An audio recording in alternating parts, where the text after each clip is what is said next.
Hello, YouTube. Well, guys, I just barely made it. I was out taking pictures of friends and family and rushed in, grabbed like 2 bites of pizza, and made it in time. So good timing. So welcome again to another live stream where I take your lawn care questions and try and help out in any way that I can.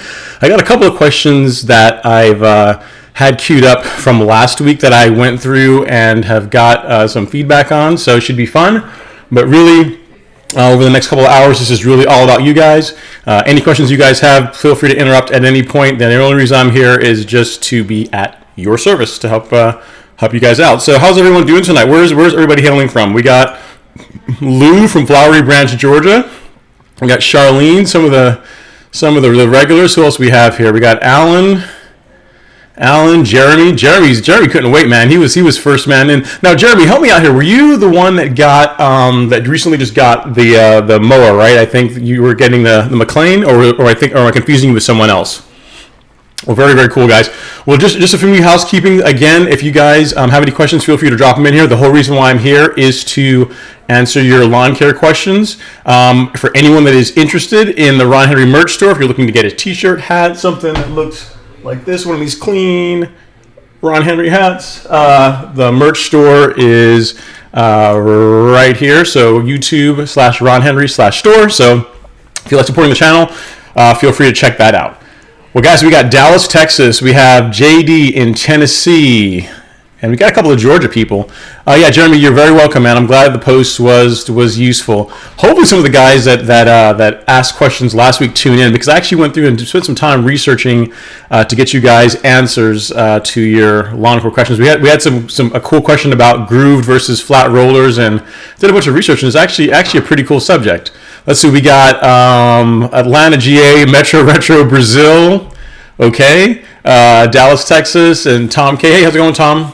Guys, thanks so much for checking in. I know you guys have other places you could be tonight, and I'm glad that you're deciding to hang out with me, and we'll get into your questions. So while I wait for someone to come through, one of the questions I got last week was about, so Tom's in West Palm Beach. That's actually a nice area, man. I actually hit my very first and to date only hole-in-one in West Palm Beach, Florida. There's a golf course, I think it's a par 3 course that's, I don't know how you describe it, but like there's the main Florida, and then there's like a waterway, and then there's like a strip of land between like Florida and the Atlantic Ocean. There's like a golf course that's there off of West Palm, and there's a par 3 course that I actually hit my one and only hole-in-one on that course.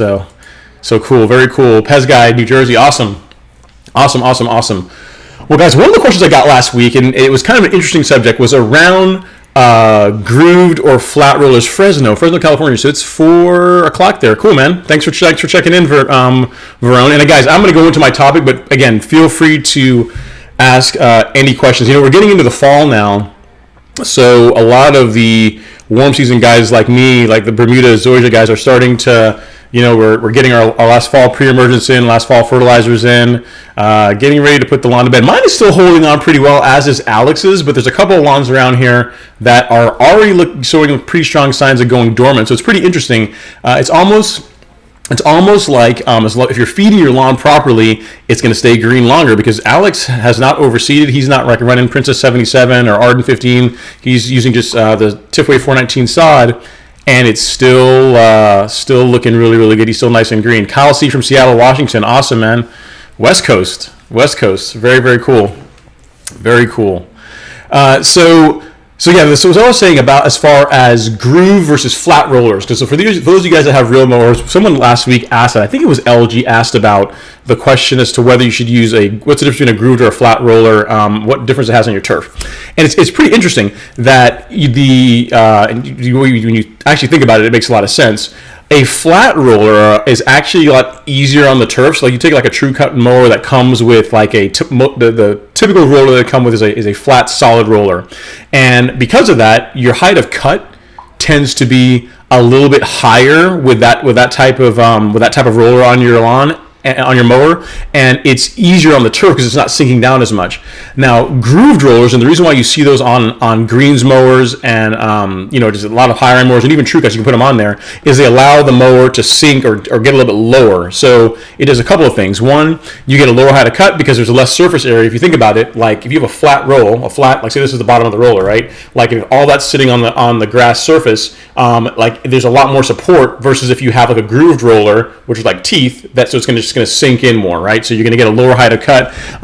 You get more pronounced stripes, which is something I definitely see. Like you get much better stripe action. If you're about that stripe action life, put a grooved roller on your real mower. But of course, there's no free lunch. One of the downsides of groove rollers is that they tend to be a little bit harder on your turf. So from what I was learning, and again, I did this research based on the question you guys gave me last week, that if you are running a grooved roller in the fall, like if you're being super hardcore in the fall, you'd want to switch to a solid roller so it's a little bit less hard on the turf. But I mean, a lot of the articles I read were really around golf greens and playability and helping the green recover faster. For our lawns or fairways, it probably doesn't really matter. So pretty interesting. Really interesting stuff. So let me see. I think we've got a couple questions in here. So Jeremy, I was confusing you with someone else. Yep, no worries, man. So Lou says, now we're in fall weather and temps seem to be cooler. Let me put your question up here on the screen.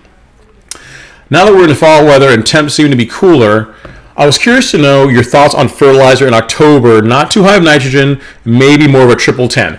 So here's the thing. Really, I mean, there's no problem with that. I mean, as long as the grass is still growing, as long as it's not dormant, you want to feed it. So you can back down on the amount of nitrogen you're putting into the lawn as you get closer to it going dormant. But really, man, up until the first frost hits, which is when the Bermuda is really going to shut down, continue to feed the lawn. Like you guys saw on Tony's lawn there, that video that was released today, we put down a ProScape. I think that's a 25. So it is 25012. I forget exactly what's in it, but I think the first it's 25% nitrogen, because we've still got quite a bit of weather left. I mean, now we are on the tail end of the lawns being green, but I mean, there's no reason to stop fertilizing, stop feeding the lawn because grass is still growing. It needs it, right? So.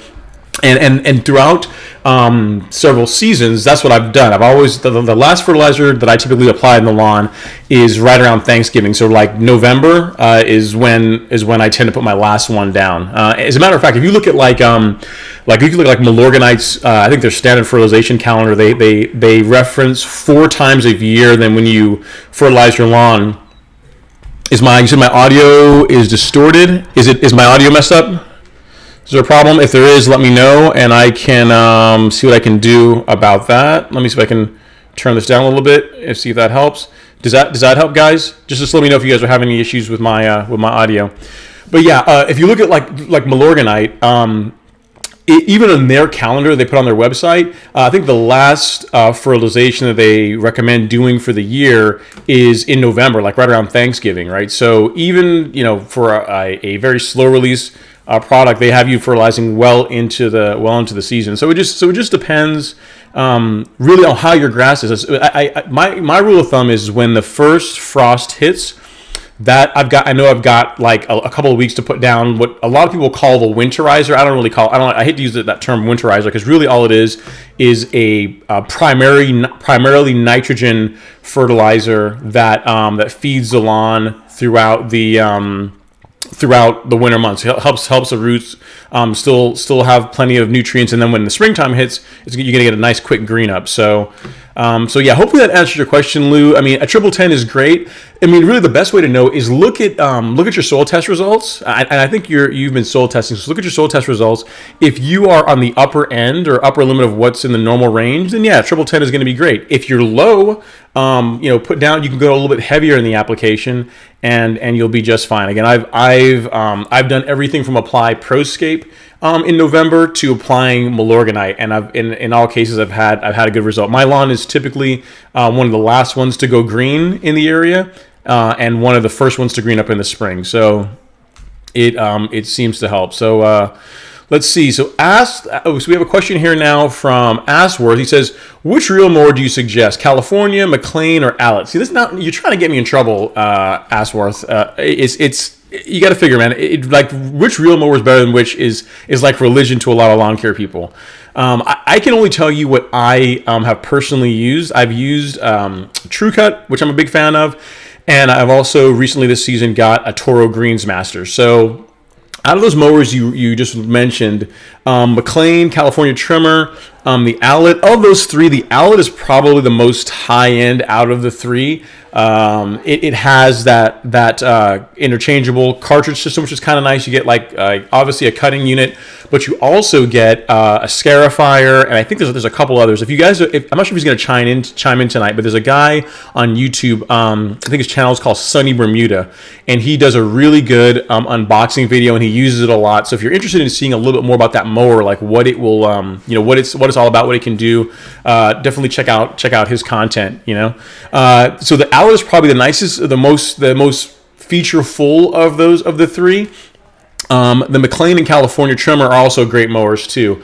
So you're not going to really go wrong with any of them. I personally like TrueCut because I've had mine for 4 years now, and it's been rock solid. The best, probably one of the better ways to make your decision on which mower to get is in your area. See, I don't know where you are. I'm not sure you said which part of the country you're in, but see what you can get serviced in your area. So there's no use in going out and buying a mower even if you get a good price on it, and there's no way to get it get the reel and bed knife taken care of, getting other services you need to get done to it. If parts break on it, being able to get parts easily. Like around here in Georgia, TrueCuts are a dime a dozen. They're really easy to find, and there's a lot of places that work on them, and they're also really rugged. So that's the thing I would say. Like figure out in your area what people are using, what you can get serviced, and go from there. Like a buddy of mine, I'm not sure if he's going to chime in tonight.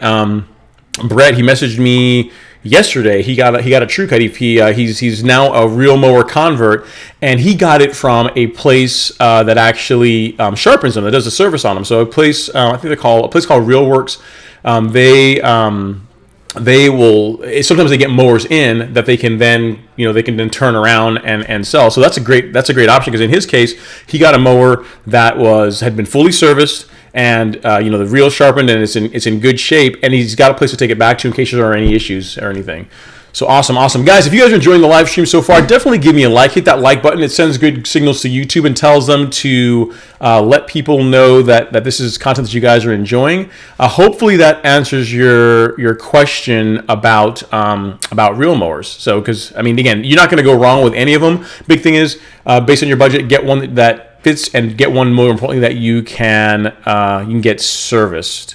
Let's see. Tom K has a question here. It says, I'm curious, being that it's pre-emergent time, are you also spraying post-emergent if necessary, or wait till spring? It's a great question, Tom. So it depends. With me, for my pre-emergent, I use that product from Spectracide. Though I'll link that here. You guys have seen it before, because I talk about it practically on every single live stream. But it's a combination post-emergent and pre-emergent. So it's called Weed Stop. The reason why I like this product, is it the absolute best pre-emergent that money can buy? No. Is it the absolute best herbicide money can buy?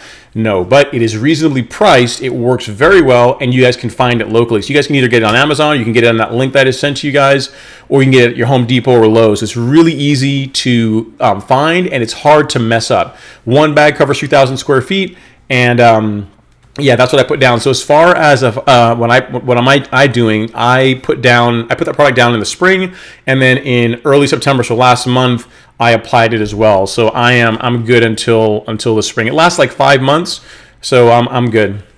Yeah, so I would do. It depends. If your lawn does not need a post-emergent, you don't necessarily have to apply one. But I just like that product, and it works well. And I still have a few spurs that's sticking up here and there. So why not give them some love, right? So hopefully that helps. Kyle, hopefully my audio is better.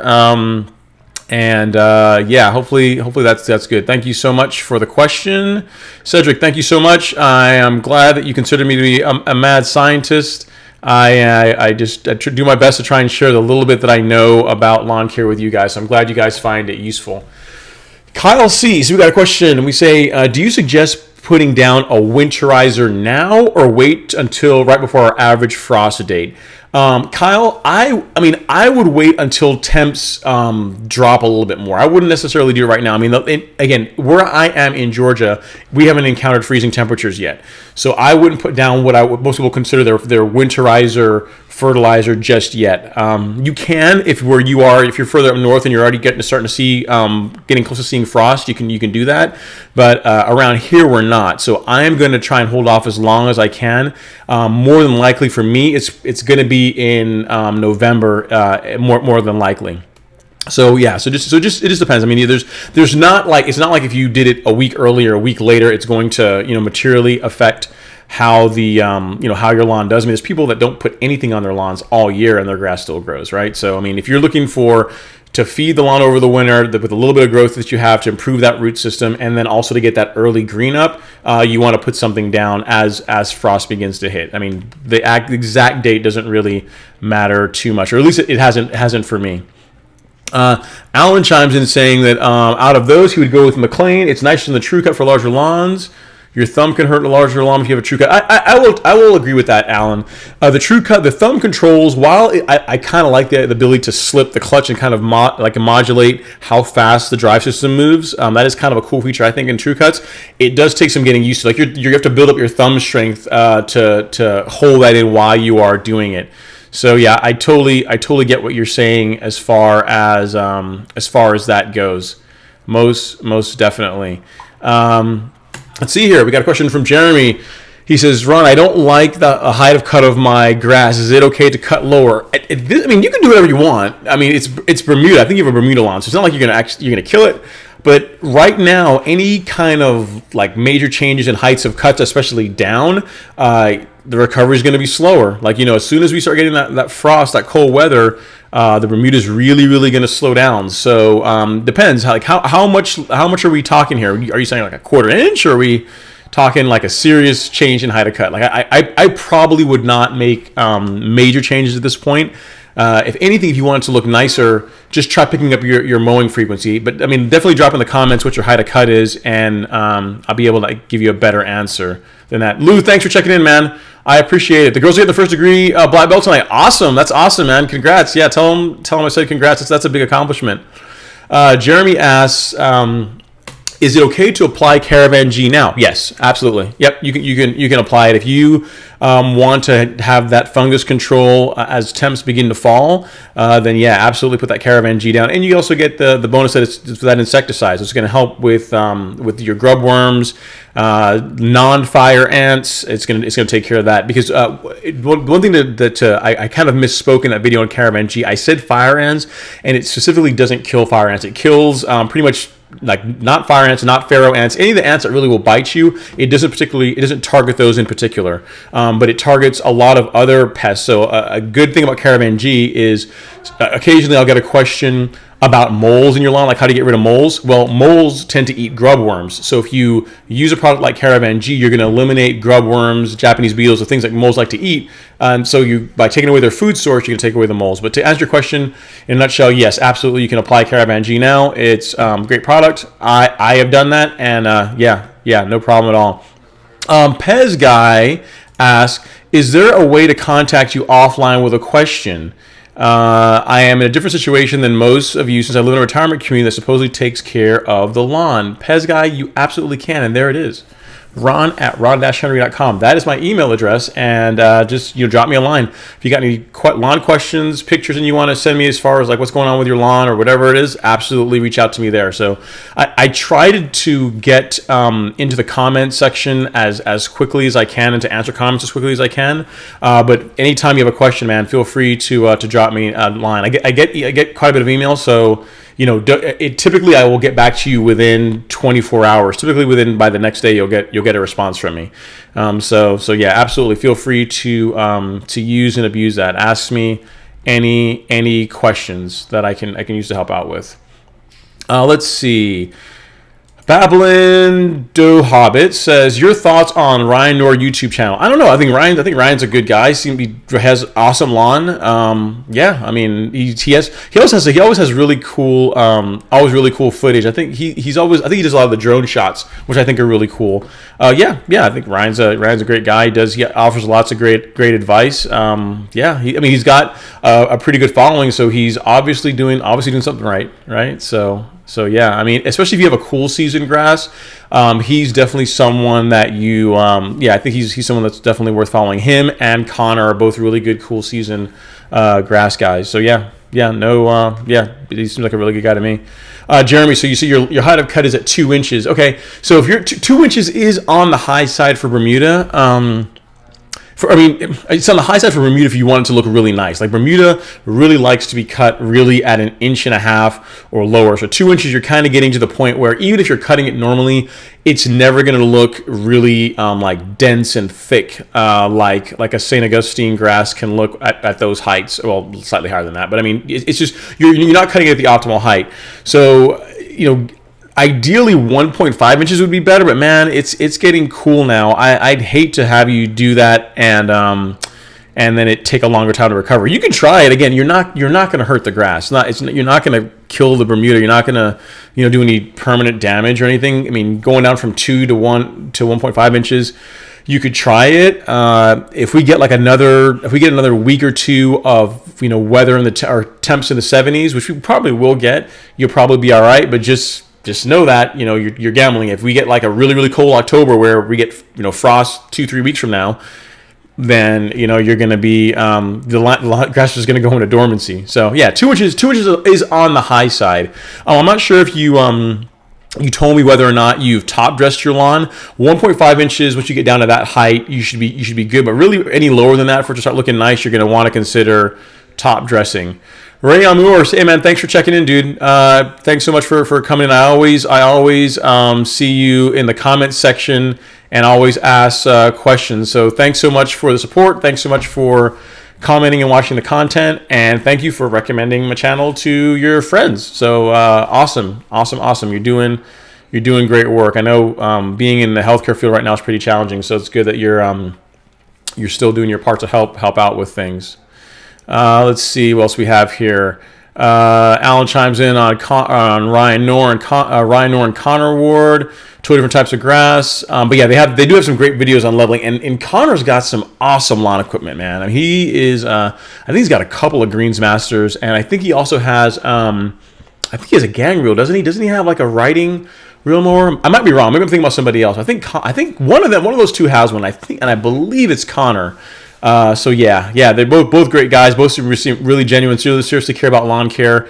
And I would definitely, if you have a cool season grass, I would definitely listen to their content. And if you have warm season grass, it doesn't really matter. If they're talking about things as far as like improving soil health, it doesn't matter. Like the stuff that I've talked to you guys about as far as like applying the Carbon Pro products, like the carbon soil amendments, the humic acids, the sea kelp, those kinds of things to help improve the ability of your soil to offer nutrients to the grass.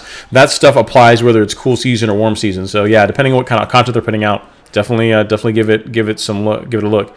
Jeremy, that's really cool, man. Yeah, Caravan G's, it can be kind of expensive. $80 is about what I pay around here. $85 is what is about the going rate. I get it from a local place here in Buford that typically always has it in stock. If you get it on Amazon, Amazon's prices on this are sometimes pretty high. I can look here and see Caravan G. I'll tell you.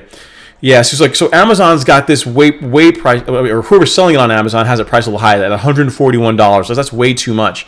If you're not going to be able to find it locally, check out Do Your Own, or I always keep saying Do Your Own or Do My Own. Do Your Own, Do My Own. Check them out. Their prices are normally a lot more reasonable. I'll drop a link here in case you guys are interested in that. So for Caravan G, check that link out. Josh, thank you so much for the super chat, man. I really appreciate it. Super chat. Let me, applause there. Thank you so much. I really appreciate the support. As far as the Caravan G, $80 is a really good price. I pay around that $80-$85 typically locally, and then Amazon. Sometimes they are priced normally, but right now I can show you right now. Their pricing is on this is kind of insane. Let me see if I can get this up without making a mess. There we go.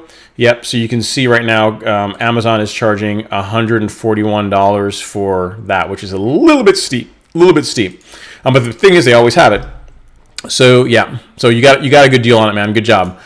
Cedric, I should consider pursuing a lawn consultant. Yeah, I don't know. I mean, I kind of am. I mean, think about it. Like, you could have me come to your lawn and check it out and give you tips. I mean, I could do that, but I mean, you get a lot of that for free right now, and you can just, if you drop me an email, I'll help you out. But I guess so something to consider. I mean, if you want me to get you on Zoom, Rayon, thank you so much for the super chat, man. I appreciate it. Thank you so much. I appreciate the support. Thank you.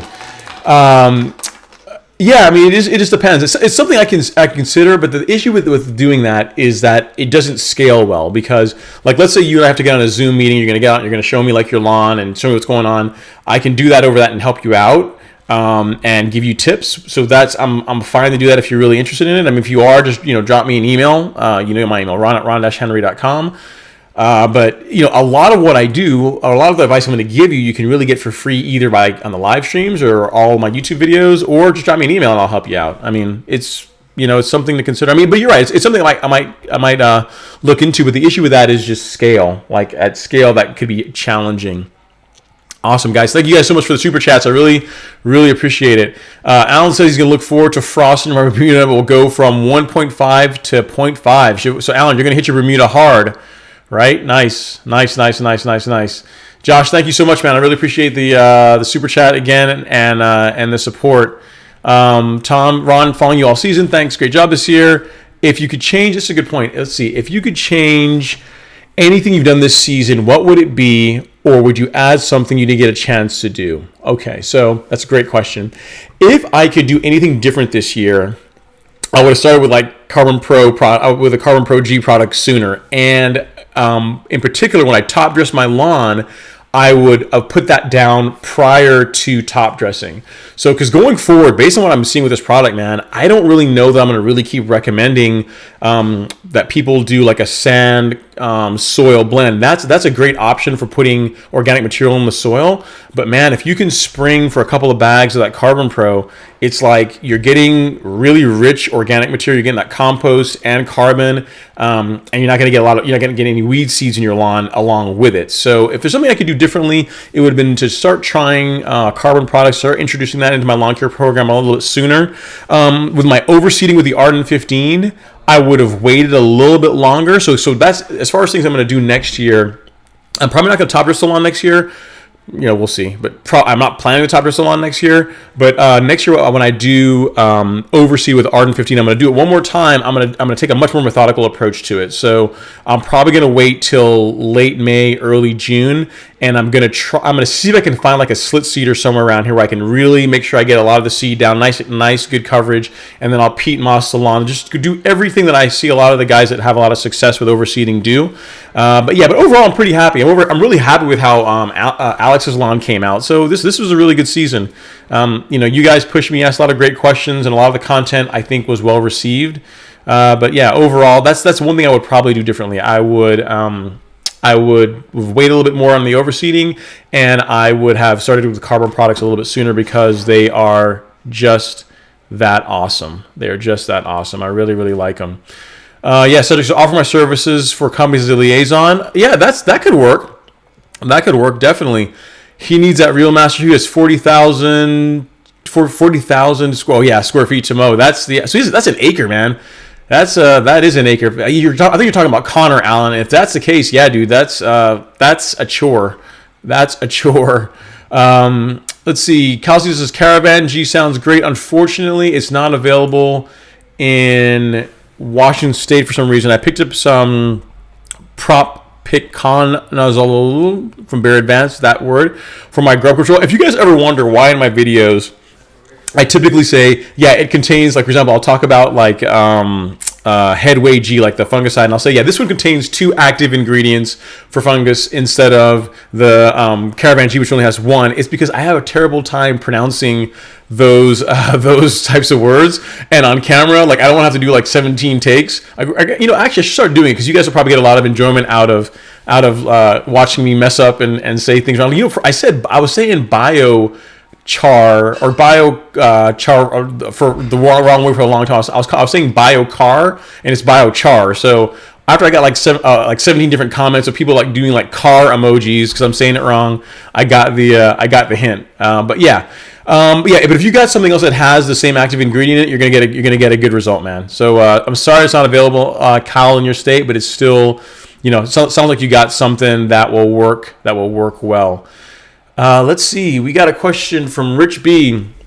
Any tips on what I can add to my pond to naturally supplement / fertilize my grass to my pond? Do you mean to your lawn, or I'm not sure the question. Are you watering your grass from your pond? You're asking if there's anything you can add to it. I'm not sure on that. As far as things you can naturally use to help your lawn that are somewhat natural, if you're going more the organic route, the carbon products are a big thing I'd recommend. I mean, the products from Miramichi Green, which I'm going to dig into that later. If you guys, make sure you guys stick around because I got a question from a viewer. I'm probably going to make it into a standalone video, but I'm also going to answer the question about application rates because someone was asking me, hey, you put all this stuff on your lawn, like what's it cost? What are the application rates? All this kind of stuff. So I am going to dig into that for most of the common products that I use here in a little bit. So yeah, so definitely stand by for that. But as far as things that you can put on your lawn, in your pond, if you're talking about the actual water, I don't have any recommendations for that, Rich. I would probably just treat the lawn itself. Personally, I wouldn't add things to your water source. Reason being is that there's other stuff in there that you might hurt, like some of the stuff that's safe for the lawn. If you have fish in the pond, or if there's other wildlife or other things that live in there, things that we put down might actually hurt them. So I'd say let's not put anything in the pond. I would go for more treating the soil directly. So as far as products, not to like belabor the point, but as far as products you can add to your grass to help fertilize them and supplement your fertilizers. The suite of products from Miramichi Green are awesome. Let me pull them out here.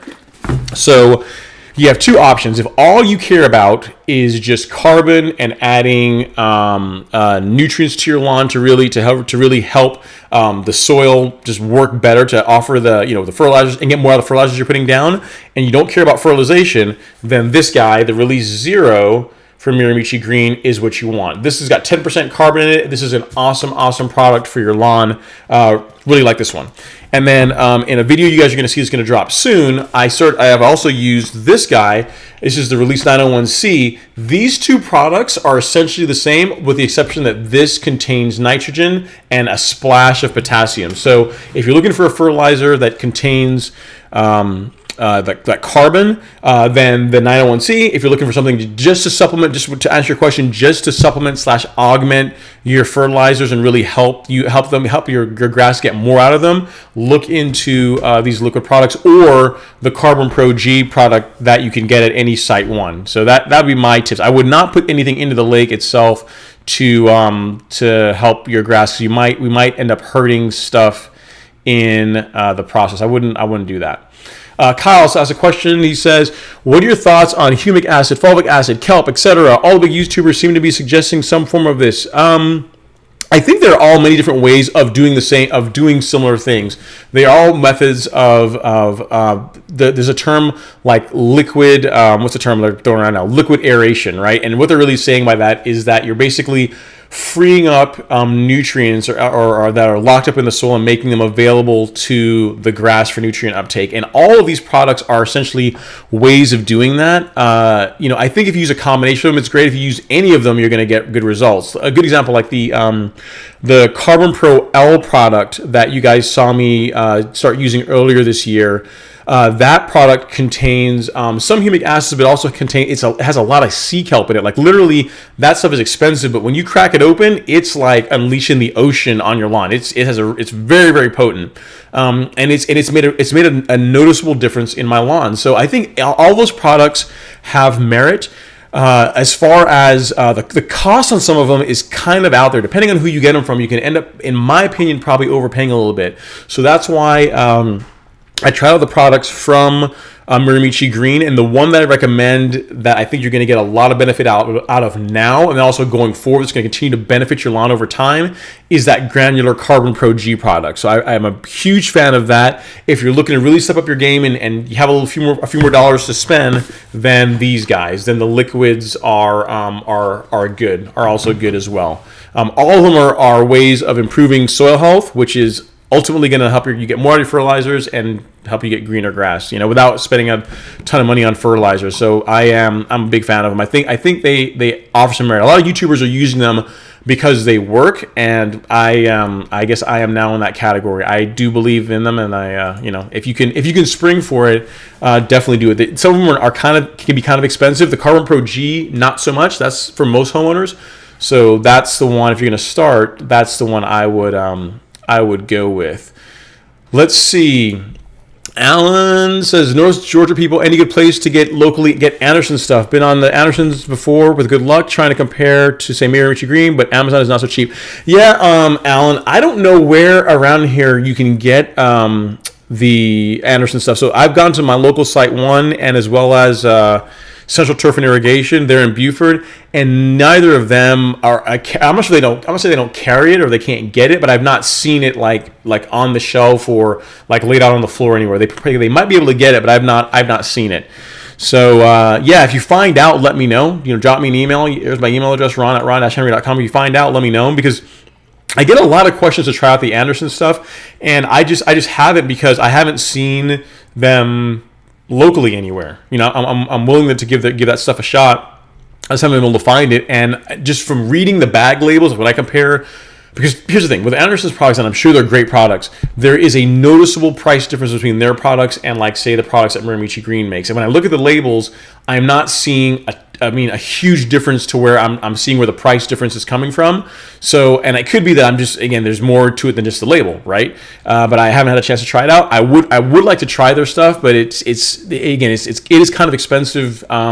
If all you're looking at is the label, maybe their process is better, maybe the ingredients they're using are better, but I just never use it. So I try not to comment on their products so much, because I've never actually tried them. I might put it on my lawn and it might be, incredible. So eventually I'll get some. Carbon Pro G every month, is it a good idea? If you can afford it, yeah. I mean, it's like ever since July, I've applied it to my lawn every 3 weeks. Like, literally, I put it down 2 weeks ago was the last time. So, like, I did the last live stream. Actually, it's not true. The last live stream, the day of the last live stream, I put it down the day before that, the Thursday before the last live stream. So I've been loading up on it. Some of the research that I've done on this, they said that if you can get carbon, or the amount of contents, to something like 120 pounds per 1,000 square feet, like, that's about the saturation rate. That's like when you've got, like, you can call it done, and I'm nowhere near that. And the thing with the Carbon Pro G, unlike a lot of some of your liquid carbon products, is that it builds up in the soil, right? So it's like you have that compost, and you have the biochar, and it builds up over time. So you build stuff up in your lawn, and then next year you're still going to get benefits from it. So that's why I really recommend that product so much more. I like it. One, the price on it's really good, and you're going to see benefits not just now, but also just going forward. It's going to hang around in your lawn and continue helping improving the turf. So yeah, how much can you put down? It's limited to your budget, really. And again, not to get on a rant or a segue here, but that's a big part. Another reason why I like the Carbon Pro G is that it contains no NPK, right? So some of the other products that you see that have carbon in them also contain one of the macronutrients, which again is good, because for a homeowner that's not crazy like me, that's always out in their lawn messing with it and always just spoon feeding it and babying it, that just wants to apply a fertilizer and also put some carbon down their lawn, those products are awesome. But for someone like me that's constantly trying to feed it and trying to build up the carbon in my lawn, they wouldn't be a good fit, because I'd end up blowing my levels way over where they need to be. So that's another reason why I like that product, is that you really are limited only by your budget as far as how much you can put down in the lawn. Jay Harris says, hey, how are you tonight? I am doing awesome, man. Thank you so much for asking. He says, so the next products are something worth looking into for warm season grasses as a natural organic turf management. Also, are there any other products outside of what retail? I'm not sure the second part of your question, but I've also, to your point, I've heard a lot of good things about the next products.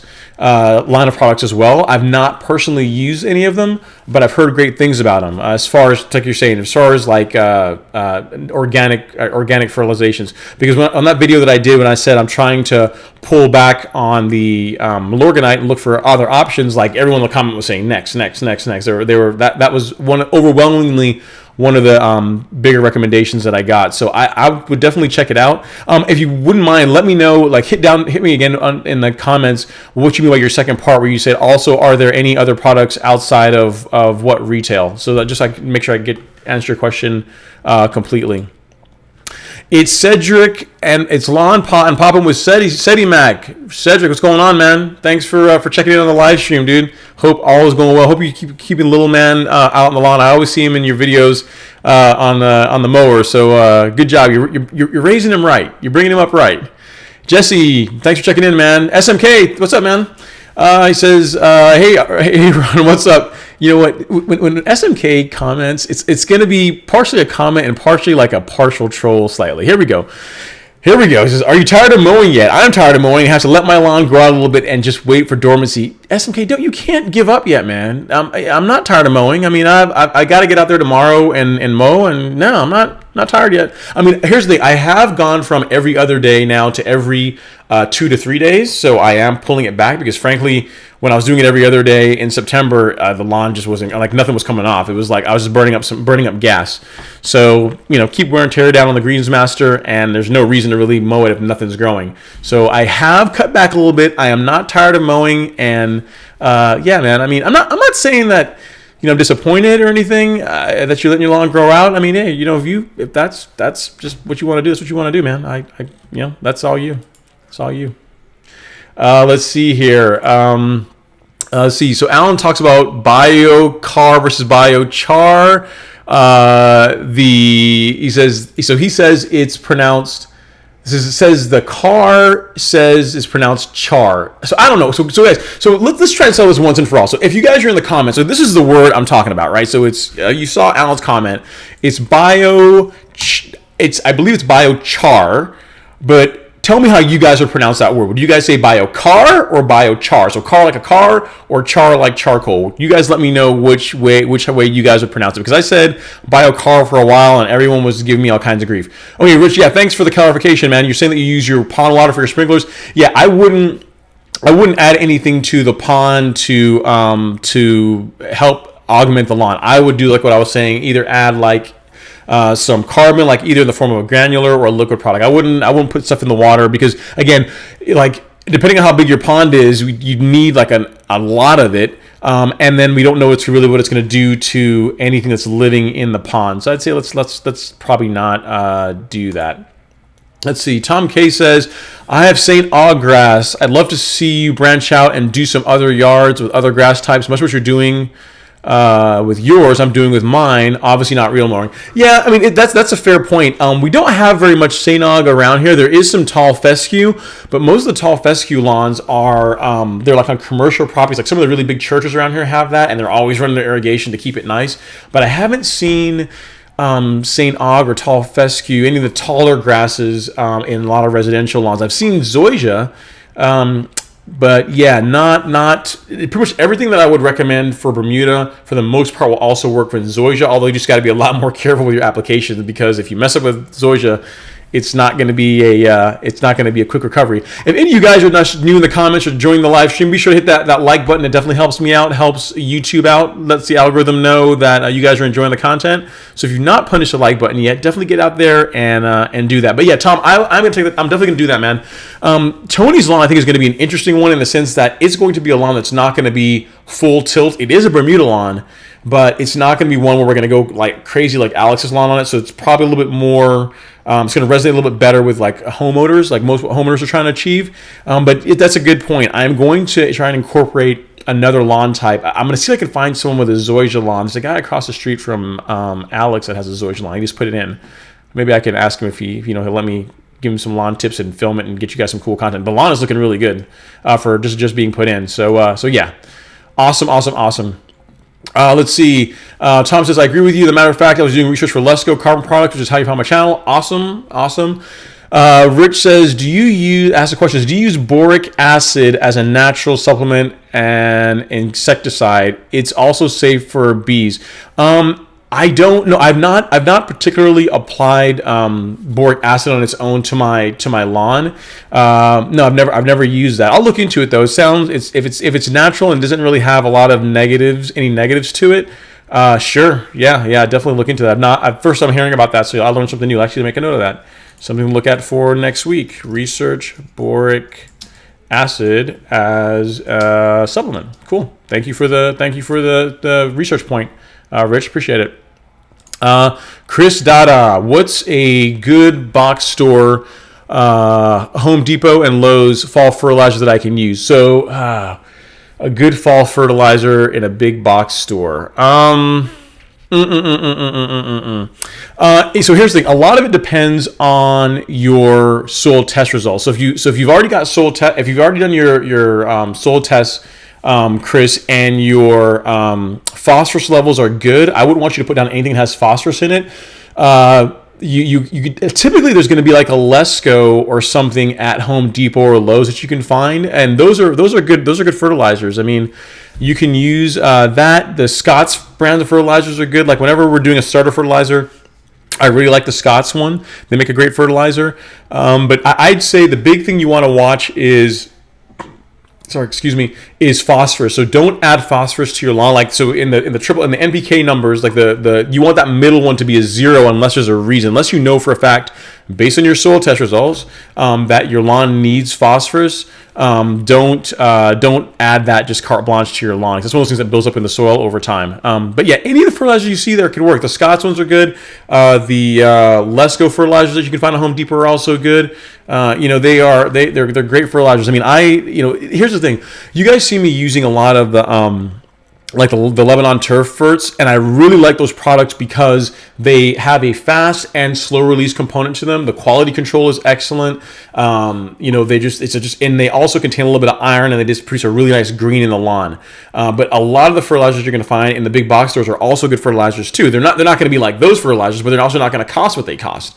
So just based on your soil test results, pick a fertilizer that is correct for your soil, where your soil currently is, and just look at Home Depot, find one that has the correct numbers on the bag.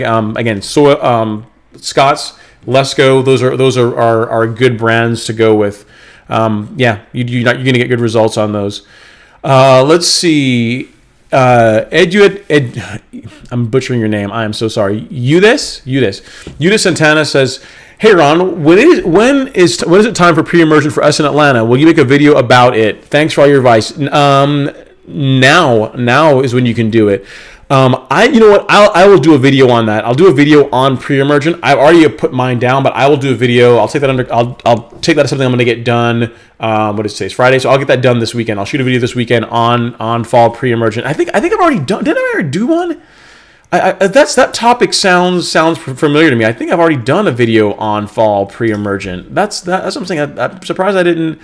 I actually did. Yeah, here we go. It's here. I got you right here. The one on preventing weeds in the fall is all about fall pre-emergent. If you are looking for it, it's hang on, I'll find it for you, and I'll link it here in the chat. But yes, now is the time. Now it's fall. September would be a great month to apply a fall pre-emergent. This is the video right here. This is the link to it. I found it. You would think I would YouTube better, but I need to upgrade my YouTube skills. Multitasking. So here we go.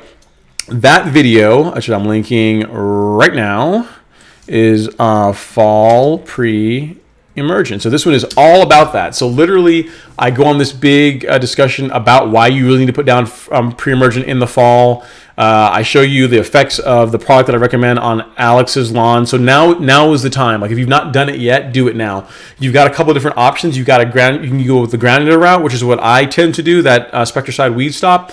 Or if you are trying to go liquid, there's a couple of options. If you got like a Protamine is a good a liquid pre-emergent. If you're really trying to be a baller, you can go with that Spectacle Flow pre-emergent from Bayer. It's a really nice pre-emergent, but it's also really expensive. So I'll give you links to both. So if you want the liquid pre-emergent, the Protamine, just that, which is more reasonably priced, you can get that one there. And if you want the baller pre-emergent, I'll even preface it, baller option. You can go with the Spectacle Flow pre-emergent. The Spectacle is really nice in that it works for a lot longer. Like I think that product is again, all things considered, like you're not aerating your lawn and doing a lot of crazy stuff to reduce the effectiveness of it. That one will work for up to 10 months, which is pretty awesome. It's expensive, but it's expensive for a reason.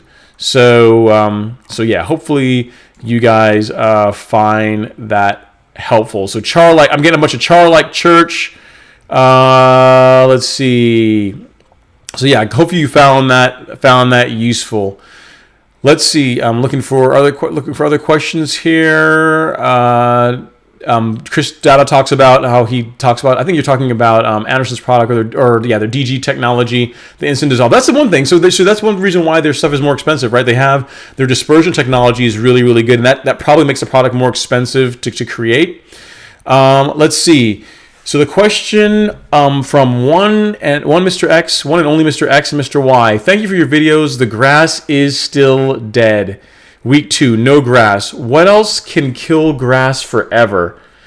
I'm not normally in the business of killing grass forever, Mr. X. I mean, glyphosate is like a non-selective herbicide that will knock it out. So like Roundup, or just I wouldn't use Roundup. I'd use get actual glyphosate, like from Do Your Own or something, or Do My Own, and you can use that if you're really trying to kill your grass. Maybe give me a little more detail about what you're trying to do. Are you trying to do a lawn renovation? I hate to see grass being killed for no good reason, man. So give me a little bit more detail, a little more context. But yeah, glyphosate is typically a go-to. If you want like stuff that's growing to die, go with that. Let's see. Don't get into Anderson's bandwagon. It's overpriced. There's nothing. Yeah. So yeah. I mean, I'm not trying to slam them. I don't know about their products. I've never used them, but they seem a bit expensive for what it is. But I'm sure if I get a chance to talk to them, maybe sometime I'll do that. Maybe I'll call them up and say, hey, maybe get them to join the live stream, and I'll say, hey, explain to me, let's talk about your products.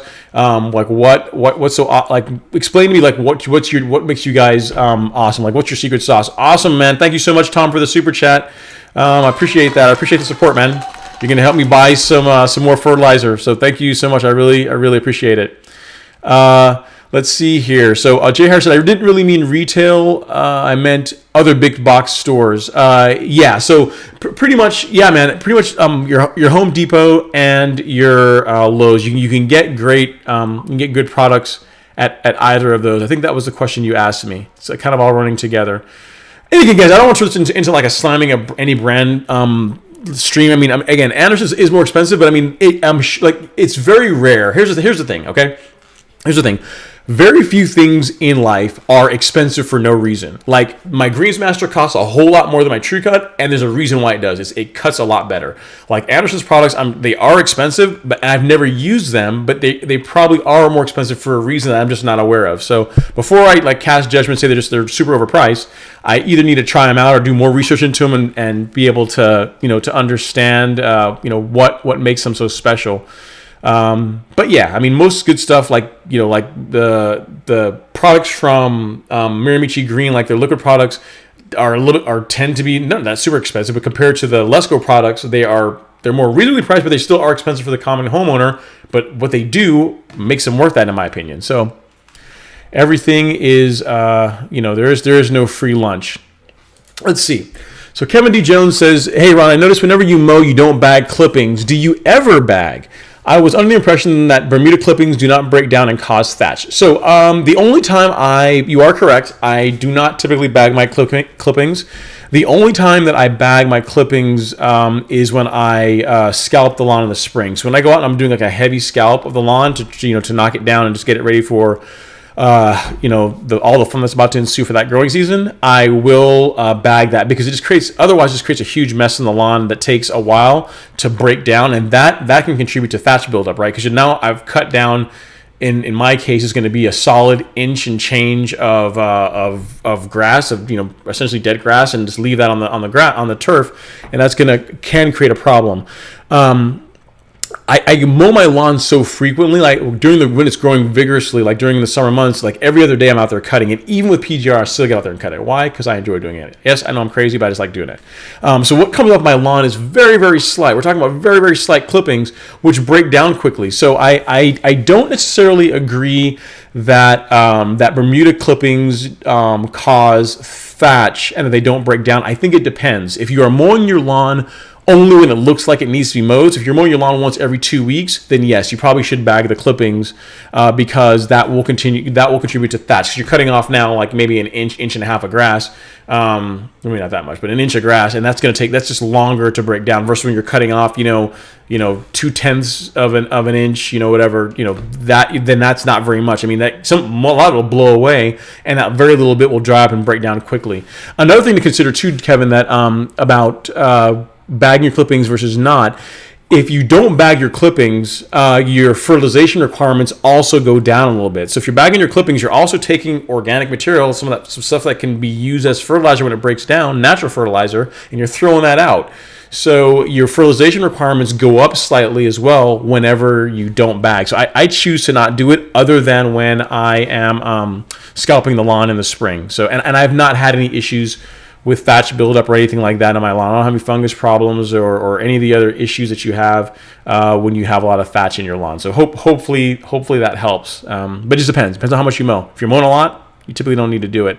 I mean, golf courses and greens do it when they mow golf greens. They do it because they don't want any clippings on the surface because it's a playing surface. Like that's like their mission is very different from a home lawn. So. But yeah, hopefully that helps. So like anything else, the best answer is it depends. If you're mowing very frequently, don't have to do it. If you're not mowing very frequently, you probably should do it. If you do it, you got to fertilize more. So hope that helps. Maurice, thank you so much, man. I'm glad you enjoy the videos. Let's see. The question he has is, I just had new Zoysia Grassade installed 3 months ago. What should I do this fall or winter? My grass is strong. Is my grass strong enough to put anything down yet? Yeah, sure, absolutely. You can put stuff down. I mean, remember when you are putting products down, a lot of times people are thinking about like, I'm putting stuff down on my grass. In many ways, like, change how you're thinking. Think more of when I'm applying products to the lawn, even though they're hitting the grass, really I'm feeding the soil, which in turn is feeding the grass.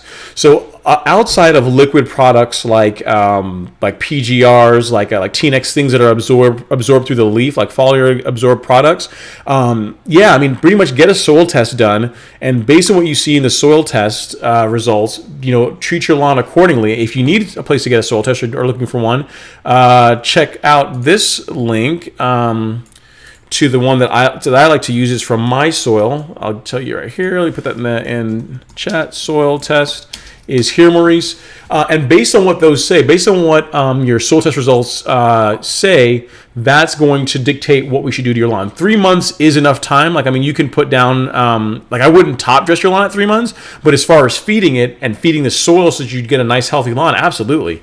Yeah, absolutely, man. Yeah, definitely consider doing that. So yeah, let's get a soil test done.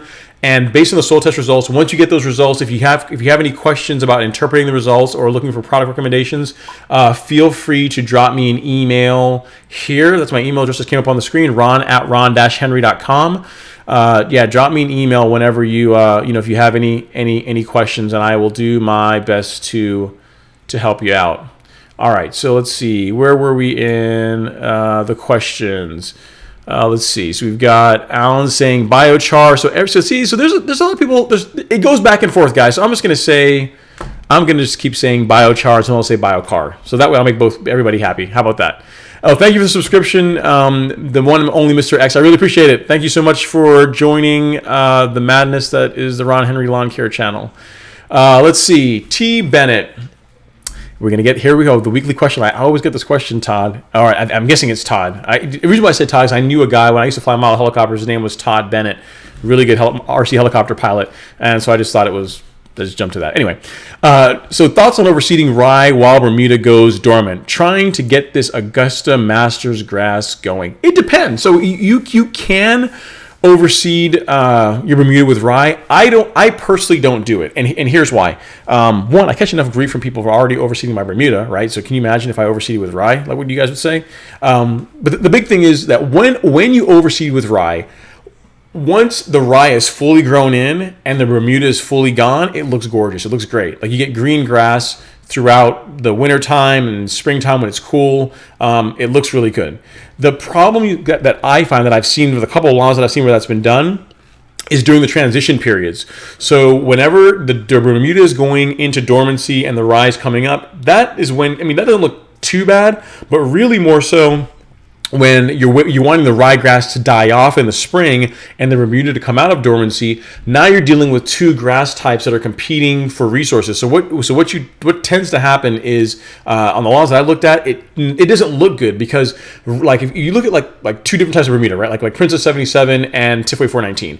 There are slight color differences between the grass, but overall, the grass type looks the same. Like the density of the leaf, the way the grass looks, like how high it grows, like all that stuff is similar to an extent.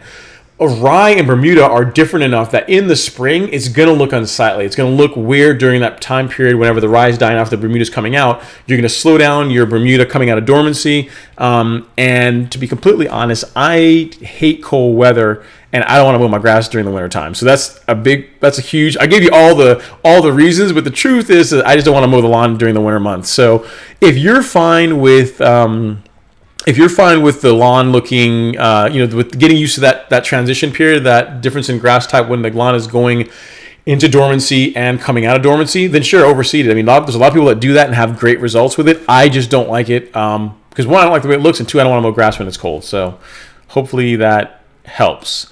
But yeah, hopefully that's a helpful to you. Let's see. At Ron Henry, the comment from Maurice reminded me, I don't think you are going to get Bermuda to grow in Tony's bad area. I would definitely look at Zoysia. It's much more shade tolerant. Yeah, I think you're right, guys. So for those of you guys that have been following the channel and following the content, today there was a video that came out on Tony's, a lawn update on Tony's lawn where we put down his fall fertilizer. And in that, I panned up and showed you guys a shot of the back lawn area, like his patio, and also some evergreens that are there. And I also showed you that big tree, the big problem tree, that is also shading a big part of the lawn. The thing with that area is that I don't think the tree is the only problem. Like his house is right there, and based on how the sun moves over his lawn, I think the house is also contributing to some of the dead grass we're seeing. I would like to, Zoysia would look pretty awesome there. One of the tips I got today, or one of the suggestions I got in the video, was to put down pavers. So we have a way to kind of delineate where the Bermuda stops and the Zoysia begins. I think that could look pretty cool. But I'll run the idea by him. But given the price of Zoysia, man, because Zoysia is not cheap, like the sod is not cheap to put down. I don't want to suggest something that he's not going to get a good result with. So we'll see. I think one of the plan is to cut the tree back. We can see how the grass responds a little bit there, but then we might end up with Zoysia. So it just depends. But great suggestion, Alan. I've gotten that from other people, and yeah. So that's something to consider. Let's see, LG. Here we go. I'm gonna get schooled here. So LG from Cornell University states that excess potassium in the fall can contribute to snow mold. Not that you warm season folks have to worry about snow. Yeah, so that's the thing. So as far as a winterizer, that's a great comment, LG. So as far as your winterizer fertilizer, what you will typically want to apply is something that has a product that has nitrogen in it, but to go low on the potassium, kind of like what LG is, saying. He's absolutely right about that. So you wouldn't want to put down like a super potassium heavy fertilizer. In Georgia, it doesn't really matter because we might get snow 2 days out of the year, maybe. But yeah, it is true. Like really, you want you can go heavier on nitrogen than the phosphorus or potassium when you're doing your winterizer fertilizer. So definitely, it's a great call out, LG. Good. Thanks for that comment. That's a really good one. Good point. Let's see. So let's see what else we have here. So you did one and showed your lawn putting up. Yeah, exactly. So yeah, that was a comment about pre-emergent. I thought I did. I was saying, how did I not do a fall pre-emergent video? It all runs together. Let's see. So Sean Parker, what about Norfolk, VA? When is a good time? If your question, Sean, is about pre-emergent, now, like again, the whole goal of pre-emergent, right, is to form that barrier in the soil to prevent weed seed germination. So you can do it in the spring and you can do it in the fall if you use a really high end product like the Spectacle Flow. You can do it once per year, actually, technically, and kind of get away with it. But it really depends on like what you've been doing to the lawn. If you're aerating the lawn or doing a lot of stuff that's going to disturb the soil, like if you're top dressing or aerating or anything like that, like doing pre-emergent twice a year really almost becomes a necessity. And if you're not using one of the high end pre-emergents like the Spectacle, then just you need to do it in the spring and in the fall. And now is a good time. It's not like you're going to you want to do for the lawn before the turf freezes, for the soil like freezes and the soil won't absorb any of it. But now is a great time to do it. I would say spring and fall before the soil turns into a sheet of ice would be my recommendation. Let's see what else do we have here. Never mind on the second part of my question. Tanner Travis, you are not late to the party. You are just in time. But you are a little bit late. You didn't get here right at 7 o'clock. So because of that, you got to give me a like if you haven't as yet. So smash that like button, man. I appreciate it. So your questions are: any plans to do any winter overseeding? I kind of already answered that. The question for me, no, not this year. You know what? Maybe next year I'll consider it. But guys, I just hate mowing. I hate cold weather, man. I hate being out there in the snow, or we're not in the snow. We don't have snow in Georgia, but I hate being out there when it's really cold, mowing the lawn. But just to satisfy you guys, I'll get like an annual ride. Something that's going to die off in the spring, and maybe next year I'll try it. Not this year though. Maybe next year, because I don't like mowing in cold weather. Sorry. Let's see, what do we got? So tenacity will kill off Bermuda. That's one way of doing it. And then Alan also suggests MSMA can also kill Bermuda. So this, actually not going to recommend that one. Because you're not supposed to use MSMA on residential lawns, but that will also kill Bermuda. So any kind of herbicide, again, glyphosate is probably the one that is designed to do that. If you're trying to kill your grass, like glyphosate is a great one to use. Alan also recommends tenacity, but glyphosate is a good product. And yeah, so you got a couple of suggestions there. One only Mr. X. Those two will work. Either of those products will work well for you. So glyphosate or a tenacity, like Alan was saying.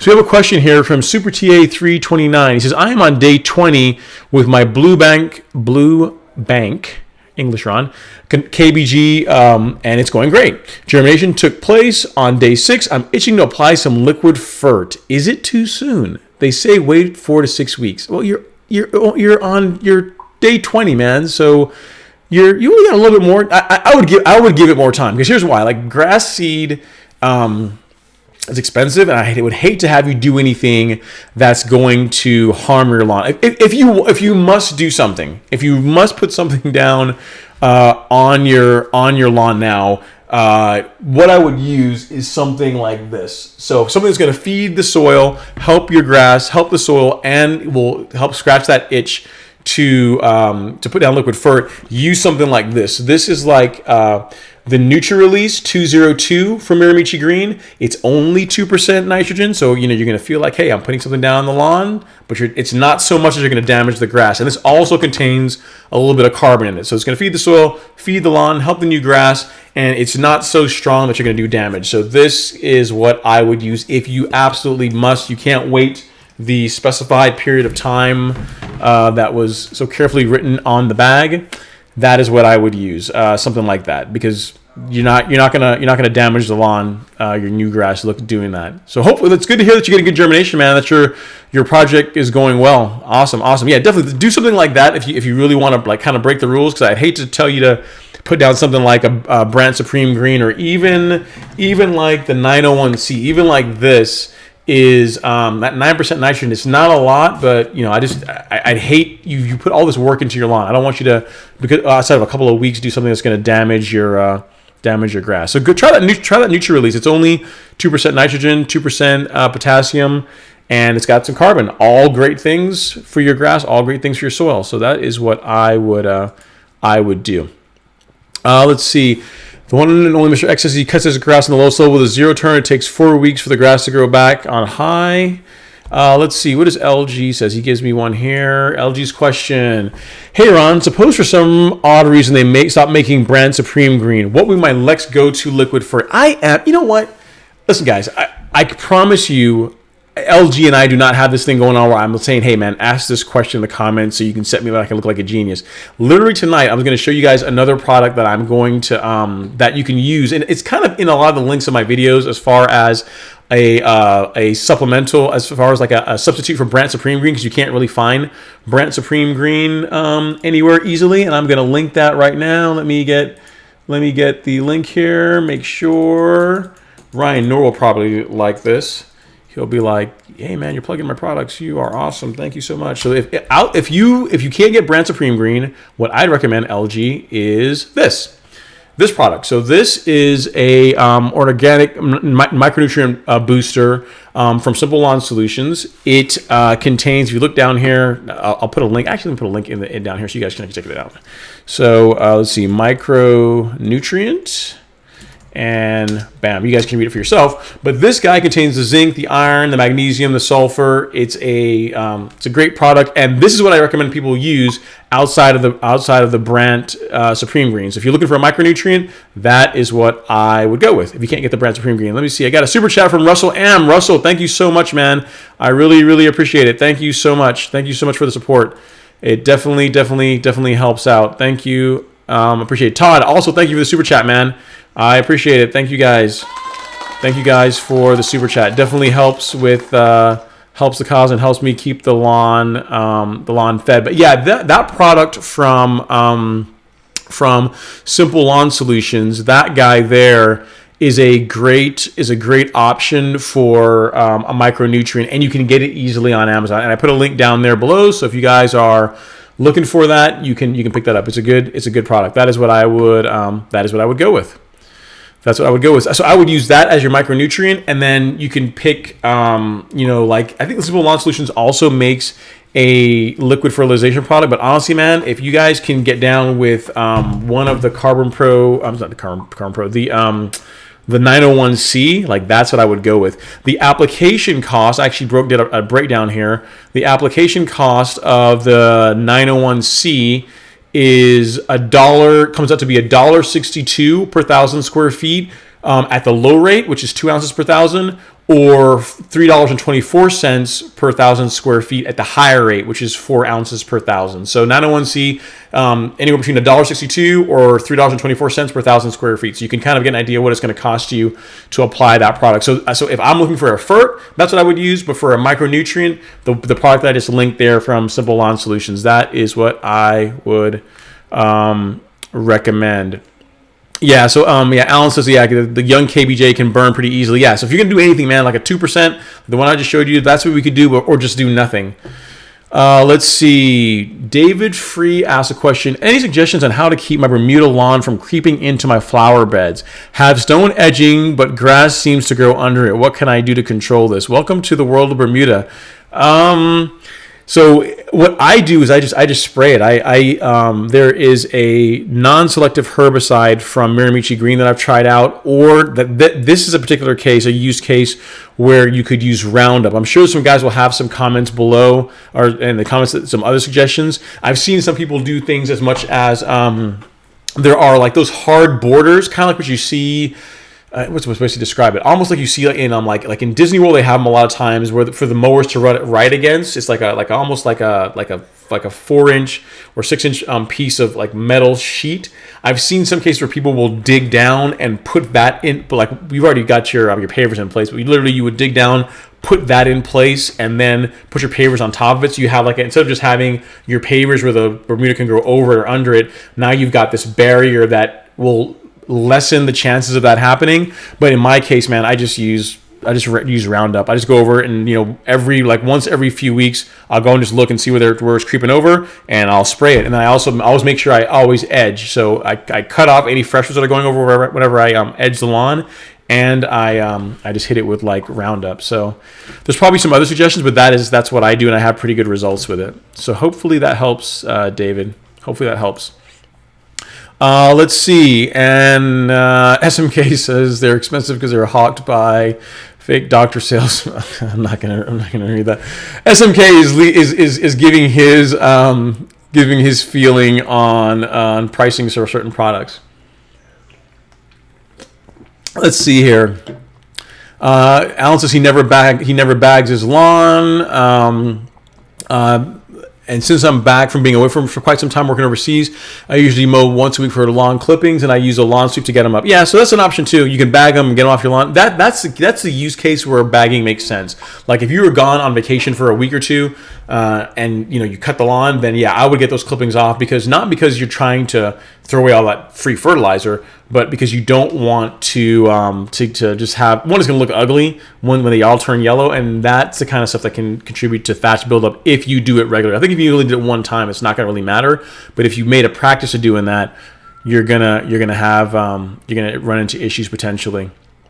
So we see Chris Dada asks a question.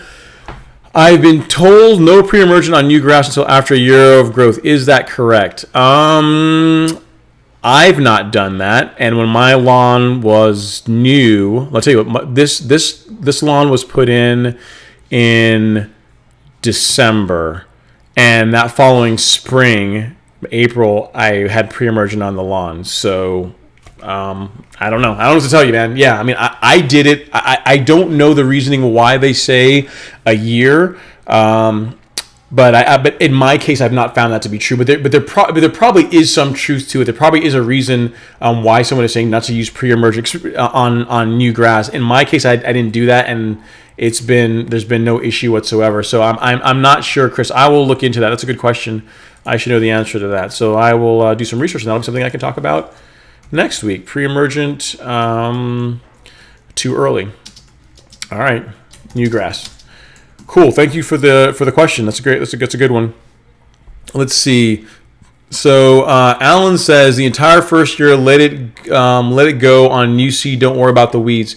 Yeah, I could see that. I could see that aspect of it. So if you're seeding, if you're talking about seed, then absolutely, yeah, don't use pre-emergent. If you're seeding your lawn, don't use pre-emergent on it, especially from scratch, because you're essentially hurting yourself to an extent. So yeah, if that's what you're talking about, yeah. But if it's sod, I don't understand why you wouldn't use pre-emergent on a sodded lawn. I don't know. Let's see here. What else we got? So thanks again, Todd, for the super chat. I think I already covered that one. And Mr. X is still going on about his lawn, about trying to kill his grass. You just want to enjoy your home. Man, we will find a way to get rid of your grass, or get rid of that grass that's giving you problems around your pool, man. I think glyphosate is really going to be your best bet. Just keep pounding it with that, and that should do. But here's the thing: if you kill your grass, you're going to have to replace it with something, because like something's going to grow there. If you kill the grass is eventually going to grow back, or weeds are going to grow there. Like something is going to grow in that soil. So think ahead, like what you want to replace that area with once you kill the grass. Rayon Morris asks, Ron, did you establish your lawn initially with sod, or did you use seed? It was sod. So the lawn at its core is TIF Wave 419 sod. And then in year is 2018, I think was the first year. In 2018, I first overseeded the lawn with Princess 77. Did it again in 2019. Is that right? No, 17 and 18 is when I did it. 17 I overseeded, 18 I overseeded, and then this year I overseeded with Arden 15. So, but to answer your question, it was sod initially, and the big reason why I overseed the lawn, guys, the one behind it, in addition to getting the benefits of like a nicer color and better drought tolerance and having the lawn go into dormancy later, is when when the trees were removed in the lawn, the sod that they put down didn't match. And yes, I know I should, now that I know, if I knew then what I know now, I wouldn't have had them put sod down. I would have had them take sprigs from different parts of the lawn and just put that down and have the grass spread so it matches. But the sod they put down, even though it was Tifway 419, it didn't match. So I got this brilliant idea saying, well, you know what? I've always wanted to try out a hybrid or a Bermuda grass seed, like one of those high-end seeds. So I said, well, I'll just overseed the lawn, the entire lawn, and that will eventually get a more even color. And it worked to an extent. Like the first year, that's one thing I should also talk about too. The first year when you overseed your lawn, there are going to be color differences. If you want to change your grass, the best way to do it, the best way is to kill what you currently have, put seed down, and then be happy. If you overseed, realize that in many ways you are giving up almost an entire season of the lawn of all the color looking exactly even, because it's going to take time for that new grass seed you put down to germinate and grow and spread throughout the grass to where you get an overall more even color. So just something to keep in mind. But to answer your question, Rayon, I know it's kind of a long roundabout answer. It's getting kind of long-winded there. It was sod to start. It was Tifway 419 to start. That is what I started with in my lawn. Let's see. Jesse Hill has a question. He says, I'm considering overseeding my Bermuda with something like Arden 15. Will the Arden 15 take over the other Bermuda, or will I always have a mix of what I have and the Arden? You'll always have a mix. There's not really. When I say take over, it's really more. It's going to spread throughout the lawn. It's not going to like Arden 15 is not going to choke out whatever Bermuda type you have now. Like the two are just going to kind of coexist, and eventually as it spreads, you will have a more even color.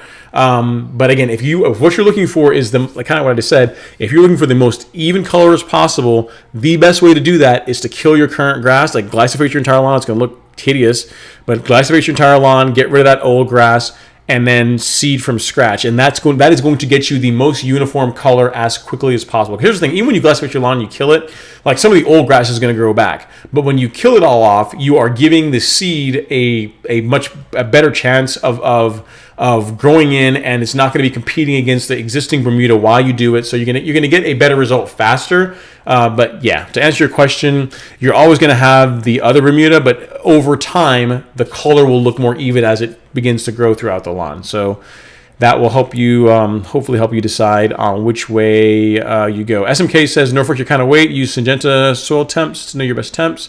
I think that was the question about pre-emergent. But yeah, hopefully that helps, Jesse. I am a fan of Arden 15. It is a really, really pretty Bermuda grass type. Like if you were on the fence about it, like if you can deal with the color differences, it's worth it. If you really want the best result, like I said, kill the grass and put it down, because it's almost like a Bermuda that looks blue in color. It's a gorgeous, gorgeous grass. I actually have a video on showing when it was in its full glory, like in August, just the color was just really nice. Really, really, really nice grass. Let's see. Josh asks, did we ever find out what would happen if you kept using heavy nitrogen in the fall and winter? So what's going to happen? So if you went too heavy, Josh, I did research this. That was one of the questions that I had on my list to answer. If you go too heavy, you're going to burn the grass in the fall, because the grass is still actively growing. So you will burn the lawn. You can still burn the lawn in the fall. In the winter, so you apply heavy nitrogen in the winter, you'll feed the root system, so the roots will continue to grow. But really, the grass it's just going to pretty much sit there for the most part until spring. So you'll have some nitrogen in the lawn to help feed the lawn with springtime to get an earlier green up. But if the lawn is dormant, you're not going to really hurt anything. More than anything else, you're just going to be wasting money and wasting product, because it's just going to sit there and not do anything. The grass is not really going to be taking advantage of it. So the short answer is in the fall, if you went super heavy, you can burn the lawn. If you apply it when the grass is dormant, essentially you'll get a sooner green up in the spring potentially, but more than likely you're just really wasting product. So that's the long and short of it. You're not going to really hurt anything other than just waste money. So because I did research that question, because that was a great question you asked last week. So hope that helps. Lon Sensei, thank you for chiming in, man. If you are new, and if anyone that's new that's just joined the chat, if you're new to the chat and you've not yet smashed the like button, definitely do that. I appreciate it. It helps the YouTube algorithm know that you guys are enjoying the content. And for anyone that just joined, I am going on and on. I'm taking questions. I have a couple of topics I was going to dig into, but my main reason for being here, guys, is to take your questions, to hang out with you guys, and help out in any way I can with your lawn care journey. So even if you see me talking about something on a rant, feel free just to drop a question. I keep scrolling down throughout the chat, and as I get to your question, I'll pick it up and I will answer it. Tiffany, thank you so much for joining the live stream. Thank you so much for the kind words. I'm glad that you are getting some benefit out of the content. Thanks so much. I really appreciate it. Let's see. DJ Kid says, John, what's good? I see you're live, Brad. You can't see all your live, bro. Thanks again. Oh, cool. I see what you're saying. Yeah, so you can't say the entire time. Yeah, because I tend to go for 2 hours, 2.5 hours, from 7 to 9:30 is the way it's been tending to work out. But yeah, I mean, if you guys have to stop in for a little bit, say hi, just to say what's up, that's fine too. I realize that you guys may have other things to do on a Friday night, but I appreciate you guys watching the content and chiming in to ask questions. M. Tesk, that's a great question. This is a good one. What got you into lawn care? So here's the thing. You guys are not going to believe this, but when I was a kid, I hated mowing grass. Like literally every weekend, my dad would be like, well, because they had some property, some land that he always wanted to keep looking nice. And he says, it's the weekend, we got to go cut grass. So a lot of times my Saturdays were spoken for, and I hated cutting grass, but my dad always just liked a really good looking lawn. And you know what they say, as you get older, you turn into your parents. And whenever we moved in here, I had a lawn care service for a little while that was cutting the lawn, and they were doing a decent job. I just never liked the way it looked. The lawn had so much potential from what I could see, and just never quite looked, as good as I thought it was. And then one year I went to Augusta National before the tournament, before the actual Masters. For their there's on the week of the Masters, they have like practice rounds, and they also have like the par 3 tournament. And I walked the grass of Augusta National, and that's what did it. Like I seen that, I said, you know what? I have got to figure out a way to recreate this at my home. I've got to do it because you've never seen grass until you go there. I've seen a lot of beautiful lawns. I've been on a lot of really nice golf courses. Augusta National is something special. So that's what bit the bug to make me start really working on my lawn. I got a reel mower, initially first a push reel mower that I used. Believe it or not, I used to push reel mow almost 12,000 square feet, and then I got a True Cut, and then this year I finally upgraded as well to a Greensmaster. So I just the desire to have a really nice looking lawn and to get that golf course lawn look, because to be honest, there's no way I could afford to pay somebody to do that. I couldn't afford to pay anyone to do what I do to my lawn. It'd be incredibly expensive. So it's like anything else. Kind of like when it comes to matters like your money, no one's going to care about your money as much as you do. No one's going to care about your lawn really as much as you do. So that's kind of why I took it on, and I've enjoyed it. And it's been a way for me to share content with you guys and share my mistakes and along the way, and you guys seem to find it helpful, which is good. So hopefully that answers your question. Hopefully I didn't go on too long, but yeah, that's what got me into lawn care. Have you ever tried Super Juice? I have not tried Doc's Super Juice. I would be willing to try it. The thing is, when I look, again, kind of like with the Anderson stuff, when I look at the ingredients, how can I say this? I'm not seeing stuff that's in it that's not in the products that I'm already using. So again, the reason why I use the Lebanon turf fertilizers and the Miramichi green carbon supplements, like the Carbon Pro G and the stuff from Lesco, so I can find that stuff locally. Literally, I can go drive down to my local Site One and they have it, or I can drive down to my Central Turf and Irrigation and they have it. So a lot of stuff I use is based on the fact that I can get that stuff locally, and you got nothing against Super Juice. It's probably a fine product. It's probably a good product, and I'm sure people use it and have great results with it. But based on what I'm seeing, just looking at the ingredients in it, I don't have a compelling reason, at least not at this point, to switch away from what I'm using and start using that, because it's not nothing that I'm seeing that's really special in comparison to what I'm already doing. So hopefully that helps answer your question. Let's see, but I'm sure it's a fine product. I'm sure it's a good product. I mean, people have really, really good results with it. Ron, can you transplant Bermuda plugs when they are dormant or going dormant? That's a great question. I don't know the answer to that. I wouldn't do that, because I think really you want to transplant the plugs whenever the lawn is actively growing. Like, this is me guessing here, because I've not actually researched that, but it would make sense to me that whenever you pull the plug out, when you put it in fresh soil, you want to do it when the grass is actively growing or trying to actively grow. So I think whereas you might be able to do it when the grass is dormant, you'll probably get better results doing it when the grass is actively growing. Plus, if you are trying to fill in a bare area, it's not going to fill in when the grass is dormant. So I would wait until like the springtime or when the grass is actively growing to do it. That's another good reason why. So I mean, even if you could do it, I don't know that I would. I would wait for a time when the grass is actively growing, Russ. So I don't specifically answer your question, but just thinking through it with you, it doesn't make sense to me that I would do plugs or sprigs during the winter time. Let's see, DJ Kid, you got your neighbors on board with getting our lawn fixed up. Thanks for all your inspiration. No problem. See, and that's the thing, guys. Here's the thing, guys. Don't be one of these people that gets your lawn looking really, really awesome and don't help other people out. Like, here's the thing. Don't go over and volunteer. Like, if someone's lawn is looking like, a rat's nest, don't walk and knock on the door saying, hey, man, you need some help with your lawn and give you some tips. Don't do that.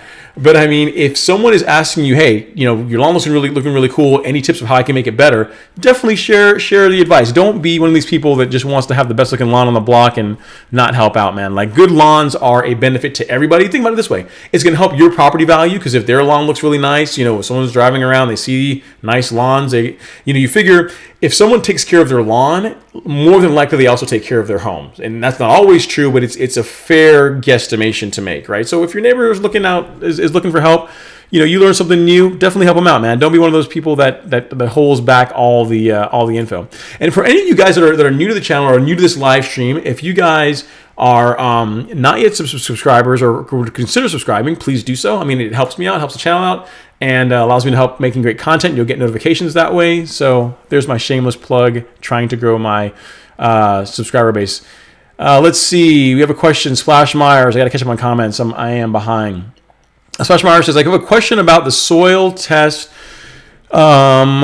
I did that you gave away. I just sent you an email with a screenshot of the report. What soil amendments do you think I should put down? Okay, I will look at the soil amendments. I can't do it right now on the live stream, man, because I think that everybody's not gonna, I promise you, Splash, I will look through it and I will give you a very detailed response with products that I think what amendments you should use on your lawn. I promise I will do that. Assuming you've already sent it. If you've not sent it yet, send it to me. And if you sent it like a couple days ago, send it again, because I looked at my email right before I got on the live stream and I don't remember seeing that. So I will definitely get you an answer. That's another benefit, guys. And if any of you guys are looking for a soil test, or anyone that just joined the live stream, definitely the one that I like, speaking of soil tests, is this one, the one from My Soil. But the reason why I like this is because it is super, super easy to use and you get the results quickly. You mail your results out and then literally within a week you get an email saying, hey, this is what you need to apply to your lawn. And it's a good soil test. I like it. So yeah, I will take care of that for you, Splash. No worries at all. I'll look at this once I get off the live stream. Let's see. SMK says, root pruning in new grass. Roots need to dive deep before they can handle protamine. Bermuda. Let me put this up here. Let's see. Let's see here. Roots need to dive deep before they can handle the protamine. Bermuda is alpha, so pre-emergent doesn't phase it even if it's new. See, that's why, guys, Bermuda is the alpha grass. Now, because here's the thing, all you Zoysia people, and I'm sure there's some Zoysia people on here, so don't send me hate mail. But you talk to Zoysia people, they're kind of like, you ask them, what kind of grass do you have? Well, I have Zoysia. It's Zoysia. It's like it's like the premium. It's like the champagne of grass. Bermuda's like that. Is like Rocky, man. It's that grass that just takes a licking and keeps on ticking. But yeah, I guess thank you SMK for answering the question. It's a great question about a great answer about pre-emergent. So yeah, there you go. There's your response as far as why the recommendation is to not put down pre-emergent on fresh grass. Thank you, SMK. Maurice, how do you donate to the channel? Couple ways. You can give me a super chat if you want. There is I don't have the video, the view that you guys have, but super chatting is a way you can do that. That helps support the channel. If you like Ron Henry merch, like if you want to have like a sticker or a hat, like if you like my hat, which comes in different colors. If you like the t-shirts, my strap action t-shirts, those are also ways to help support the channel. Any of the links, not all of them, but a lot of the links that you guys see in my description are affiliate links for Amazon. So if you guys buy something using those links, I get a small commission. Doesn't cost you guys any extra, but that's one way to support. But yeah, but super chats are good. Buying merch is good if you like the merch. And then if you need anything on Amazon, like use my link. I appreciate the question and appreciate you looking for a way to help support the channel, Maurice. I really appreciate that. Thank you so much for the question. Let's see. Team up, Jesse. He'll team up for a renovation. I don't know. Are you in Georgia, Jesse? I'm not sure where in Georgia you are. I keep getting requests for renovations. Here's the thing, though. Renovations are cool, but like you have to do what Alex did. Like if you look at the Fix My Ugly Lawn series, that 14-part video series with Alex, like Alex was a beast out in the lawn, man. Like every other day he was out there mowing, and that's why his lawn looks incredible. So like if you're gonna take on a renovation project, you gotta be careful what you ask for. It's a lot of work, and you have to really make sure that that's what you want to do. So just something to consider. I'm willing to do it. Like I'm going to help Tony's lawn out. I'm not sure how far away you are from me. I'm not sure where you are. But yeah, I mean, renovations are always fun, especially when you're working with someone that is going to do all the work to try and improve the lawn. You're in where you said, let me look here. You says you're in Buford. Yeah, that's close enough, I guess. Hi. We'll see. Send me an email at my email address there, Jesse, right there, ron@ron-henry.com. We can see what we can work out. Maybe. If you're doing Zoysia, then that makes it even more cool because everyone is tired of seeing all my Bermuda stuff. They want to see something different. Let's see here. LG says, Ron, when I started at the beginning of the fall of the season, you were using two different PGRs, Typaclo, 2SC, and T-Nex. Please explain why. Sure. So two reasons. One is cost. Typaclo 2SC is substantially more expensive, about $100 more expensive than T-Nex. A second reason is that something that I learned is that although, and I checked with like the place that sold to me, although Typaclo 2SC, like I've been using it on my lawn for several years, no issues, no problems whatsoever, it's technically not rated for residential lawns. It's used on baseball fields and it's safe, but I think that it's technically not rated for residential lawns. So that's part of the reason why, and also because I try to use products that are more accessible. Like Typaclo is a little bit harder to find for most people, and it is a lot more expensive, and it's technically not rated for residential use. It'd be like using MSMA on your lawn. Yeah, you're not supposed to use it on residential lawns. People do, but I just I kind of want to be responsible and recommend things to people that is not gonna get them in problems or anything like that. So that's the reason why it's still a great PGR if you can spring for it. Like if spending $260 for a ball of PGR is within your budget, like using T-Nex and Typaclo, using that blend is awesome. Like earlier in this year, you guys saw how my grass looks. It does a great job. The suppression is really good for longer. Like the grass really never comes out of suppression all season because the way it works, right? So Typaclo will regulate the lawn for 6 to 8 weeks. T-Nex is 3 to 4 weeks. So really with T-Nex, I just say every month I'm applying T-Nex, right? I don't use like greenskeeper wrap or anything like that. Every 4 weeks, T-Nex is going down. So what happens is you apply the Typaclo and then you apply the T-Nex. Now what you've got is when the T-Nex is falling off, you still got the Typaclo regulating the lawn, and then when you hit the T-Nex again, when the Typaclo falls off, you still got the T-Nex regulating the lawn. So you never have an issue where the lawn really comes out of regulation and the lawn looks really, really good. But the reason why I don't necessarily recommend it as much, I still have some, and I probably still will use it, but I will be limiting on how many videos I make on the product, because although it's safe to use, it is technically not rated for residential lawns, which is why you don't see that me making as much mention of that in the content as much. But it's an awesome PGR, and if you are looking for one to use, that it's a great one. I'll just say that much. All right, let's see what else we have here. Thoughts? Let's see. Ballin Doe Hobbit says, your thoughts on an all clover lawn. Some say it's more environment friendly and drought resistant. Clover, I mean, we could do that, but it's not Bermuda, so I don't understand. It's a trick question. No, I mean, you could do clover if you want. I don't. I like Bermuda because I want my lawn to look like a golf course. So I just like, yeah. I mean, I've never. You know what? Here's the thing. I've never seen an all clover lawn, so I probably should reserve judgment.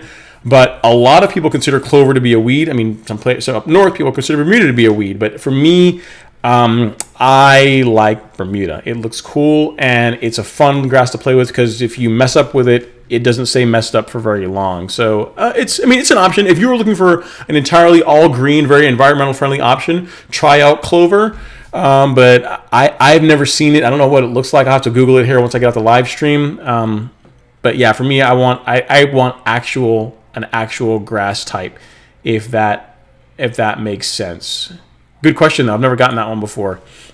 Let's see. So M. Tesk says, yeah, he worked in the grounds crew in high school, played college golf, and you were hooked. Now you're 35 and keep the lawn the same way. I used to love mowing fairways with those 50,000 John Deeres. That's the thing. Believe it or not, guys, you guys have to tell you how old you are, but most of the people that watch my content, believe it or not, are between, I think the demographics that YouTube shows me is between 24 and 55. So it's like people that are just getting their first lawns, that are trying to get their lawns to look good, but overwhelmingly it's in that like 30 to 55 range. That's what most people that watch lawn care content. I guess we're all turned into those old guys like, get off my lawn, guys. So that's those are the people that mainly watch it. So I'm not surprised that as you got to 35, you became one of those people that really start taking your lawn seriously. Yep, Pez guy, I totally agree. Augusta National is one of the most beautiful places on earth. It is awesome. Beautiful. So we have a question here from James is Real. When to apply Caravan G on TTF that has germinated last week? Caravan G on TTF that has germinated last week. I don't, that's a good question. I mean, it's when you say TTF, what do you mean by TTF? James, before I answer your question, right below what TTF is, I probably should know what that is. Everyone's going to chime in and tell me. But write what TTF is, and I will get back to your question. When is it apply? When is it to apply that? Yep. Let's see here. Rick asked a question saying, Ron, your financial videos had me sub a while back. I enjoy lawn care. I live in a transitional zone with KBJ and KBG. And I'm new to a real mower with KBG. Suggestions on plant growth regulator. Awesome. Yeah. So as far as plant growth regulator that I would recommend, T-Nex. So I will get you a link right here. Give me 1 second. So T-Nex is actually one of those things that you can buy on Amazon at a decent price. So let's see here. T-Nex PGR. This one here is the one that I recommend, Rick. It's a very easy PGR to apply. It's not terribly expensive. It's about $150 a bottle, and it'll last you for several years.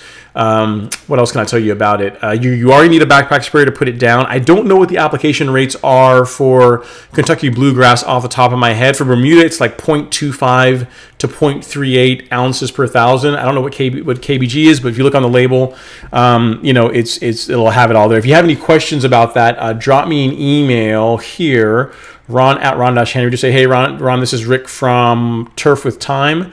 And Rick with Turf of Time, and you asked about the T-Nex question, and I'll help you out. But yeah, that's a great PGR to use, and it will.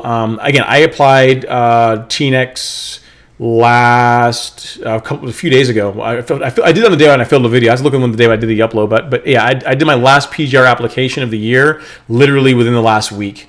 All the days run together because I'm always so busy. But yeah, but it's that's what I would recommend for a plant growth regulator for your Kentucky bluegrass. There's another one, Tide Pack with 2SC, that I've used in the past, but I just explained why I don't really recommend it as much on my channel because it's technically not rated for home lawns. Although if you use it on home lawns, it's not going to hurt anything. So I've done it for several years, but T-Nex is the one you want to go with. That is the PGR that I would recommend. SMK saying you have Augusta National from the road. Have a friend that works there now.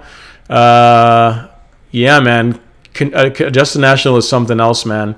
Okay, so I have a question here from Pez Guy. He says, I just got my soil results back. Low pH, NPK, and sulfur. Would you even call this soil? Where would you start before the end of the season in New Jersey? So Pez Guy, if you get a chance, send me an email with your soil test results. Send it there, ron@ron-henry.com. Send me an email there, and I'll look at it. Really, you want to start with the macronutrients. So we want to get your nitrogen, your phosphorus, and potassium levels where they need to be, and then we can use a micronutrient, kind of like that micronutrient booster I linked earlier, that liquid product, to help with the micros. But really, let's fix your pH, which we're going to be able to do by adding lime to your lawn. And then we'll fix NPK. So pH, and literally the order you listed, pH and then the macronutrients. Get those things right, and then you're gonna have a good lawn. But send me an email with the soil test results, and I will send you a suite of products that I would recommend for doing that. I'll help you out. Sounds like fun. Yeah, Jesse, no pansy grasses. Alpha of Arden 15. That it is, man. That it is. Yep. So Alan says Zoysia's tough, but it grows really slow. Maybe twice a week in the midst of summer heat is all it needs. So we have a question here from welcome for joining Toribio Torcios. How often would you recommend applying Carbon Pro G? Depends on your pocketbook. Literally, it's one of those products that more is better, and most people are not going to get to the point of diminishing returns on it. So yeah, I mean, I'll tell you what I've been doing. I've been applying the product literally every 3 weeks since July. So depending on your budget, you can do that, but there's really no wrong answer. It doesn't contain any NPK. It's literally half comp. Well, it's not really technically half. It's 47% compost, 47% biochar, and then it contains some humic acid and a microbial package to help your lawn break down any fertilizer or things that you put down. So the short answer to your question is as frequently as you can afford to. And as far as application rates, what that's going to cost you, you're going to pay about $30 for a bag of Carbon Pro G. It covers 4,000 to 8,000 square feet, and the application cost, depending on the rate. So there's two rates. There's a 4,000 rate, which is I always like to call the Ron Henry rate, the heavy rate, and that's going to cost you $7.50 per 1,000 square feet. Or you can apply it at the lighter rate, which is going to cover 8,000 square feet, and that's going to cost you $3.75 per 1,000 square feet. So that gives you an idea to kind of calculate how much money you're going to end up spending by applying the product. Hopefully that helps. If you guys are enjoying the live stream, definitely give me a like, give me a thumbs up. It helps the algorithm know that you guys are enjoying the content. Let's see, Ned, you late as heck. What did you miss? Well, what you missed some really good discussions around carbon, around herbicides, around pre-emergent. You missed that you need to smash the like button if you've not done that yet. So I'll just take a drink while you do that. Give me a like for being late. And but no, man, we're still getting this stuff. We're just having fun with lawn care as always. You didn't miss anything super special. David, thanks for joining, man. What's up? I hope all is well with you. Let's see here. Alan says he has 5,000 square feet that is clover and natural Bermuda other than weeds. I want to make it Bermuda, but my wife loves the natural flowers in the spring. Man, Alan, as much as I want you to have a Bermuda lawn, man, there's a saying, happy wife, happy life. I don't know that we would want to take on that. I don't want to be in the middle of this one. I'll be in the middle if you guys are doing top dressing. You want me to be the bad guy for top dressing, but I'm not messing with her flower beds and her flowers. I'm not getting in the middle of that one. All I'm going to say is happy wife, happy life. Leave it at that. And Kieran Smith asks, let's see here. It says, Ron, are you planning to produce a new full updated lawn calendar soon? You used a whole lot more stuff this year than I've seen on your website. It would be really helpful. Yes, Kieran, you know what? I am going to do that. I am going to. So you guys see up there on the, for you guys, the left-hand corner, upper left-hand corner, ron-henry.com/golfcourse-lawn.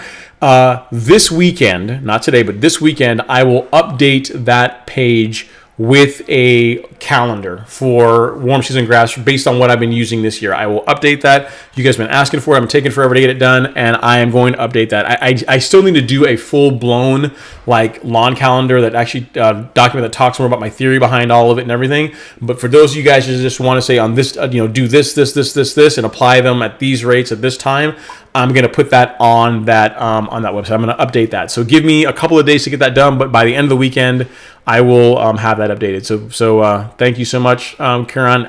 It's something I need to get done, and I will take care of it. I will do that. Let's see here. We have Dave is looking to kill off his Sanog and put some Bermuda down. He has 5,000 square feet in the back. How much Monaco, let me see. I have 500 square feet in the back. How much Monaco seed should I order and seed? I don't know. It depends, man. I'm not sure how far, like what Monaco is rated for. Like I know Arden 15, like a 25-pound bag. I want to say the rate they say is like 1 pound per 1,000 square feet. But here's the thing. I think that's really based on if you're going from scratch.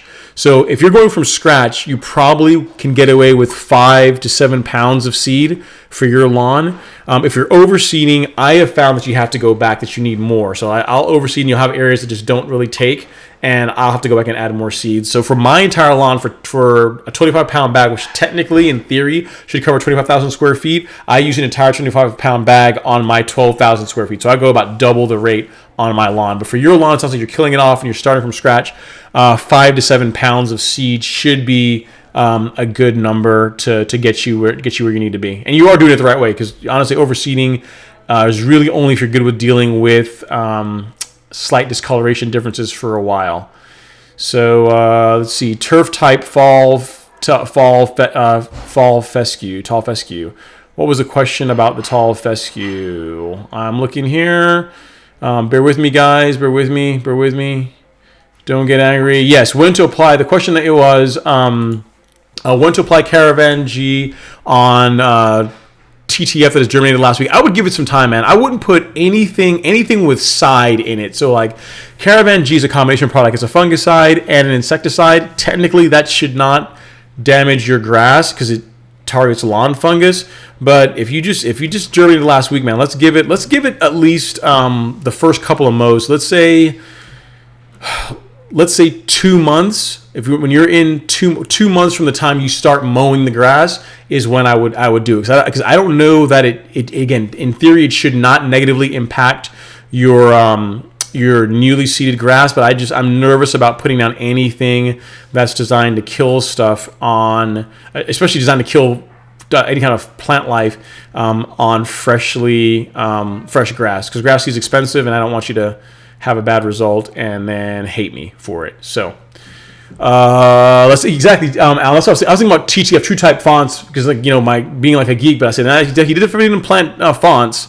But yeah, if it's fescue, give it a while after you start mowing. I'd say 2 months after you start mowing, then we can put down Caravan G or anything else that you want. Let's see. So I have a question here. Steve Clayton just joined this discussion. Welcome, Steve. Thank you for joining and tuning in. I have Bermuda 419 hybrid. That's what my lawn has, or it started out with. My yard is still very green. Is there anything I should do differently now as opposed to summer? So it really depends, Steve. If you've not put down a fall pre-emergent as yet, we want to do that. If you've not yet applied nitrogen to your lawn, like if you haven't been feeding your lawn, you still need to feed it during the fall to make sure that it continues to grow properly. The way you know what your grass actually needs, or your soil needs, is by getting a soil test done. So if you've not done a soil test, do that. You can get, if you want one, you can get one here from My Soil. It's the one that I like. This right here. You can do that, and that's going to tell us exactly what your lawn needs. But really, just continue feeding it, continue mowing it. trying to think of what else. If you've not done your fall pre-emergent, get that done as well. That's gonna be important to prevent weeds and stuff from nasty stuff from getting in your lawn.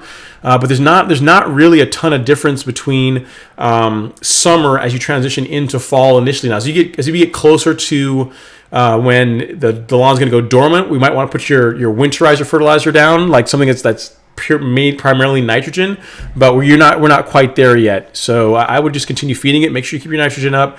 Get a soil test done so you know how much to apply, and just keep doing what you've been doing during the summer, man. Just keep mowing it. That's one of the best things you can do to keep your grass green. You'll continue to stimulate growth. Let's see. Wayne from Indiana says, can you use Kentucky bluegrass and ryegrass together? I don't see why not, Wayne. They're both cool season grasses. I can't see why you wouldn't be able to.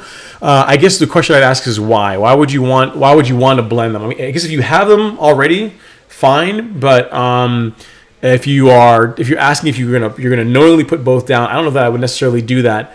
I believe a lot of the cool season blends have some rye and some KBG in it. So yeah, the two can exist together without issue. And typically, a lot of the herbicides and lawn care treatments that you will put on KBG will work nicely. Will play nicely with rye too. So yeah, that shouldn't be a problem at all.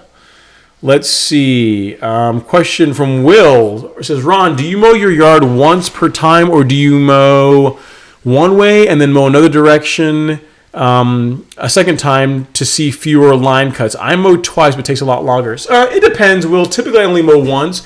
What I do is every time I mow the lawn, I alternate the pattern. So I'll either mow away from me, crosswise, diagonal this way, or diagonal that way. So I vary it to kind of get to create that to get a more even cut. And because I mow the grass now every 3 days, but during the summer months every other day, it tends to I don't tend to have problems with uneven cuts. But yeah, but you definitely can do that. Like if you're really wanting to really get the lawn looking pristine, double cutting it is the way to do it. Like cutting the lawn twice in different directions is going to get you a really nice look, but it just takes a lot of time. I don't do that all the time because it takes like a lot more time, but yeah, you can definitely do that. Another thing you can do is if you want to kind of an in between, so you don't want to mow the entire lawn twice.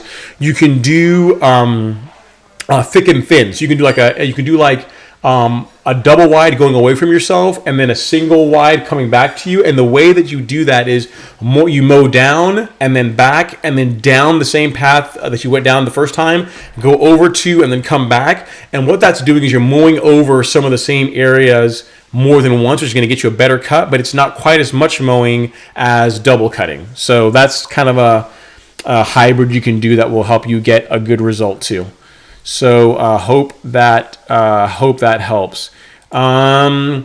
Mateski says, BioAdvance came up with a granular product called Slow-Mo that has the same active ingredient as T-Nex. Pricey, but easy for some without sprayers.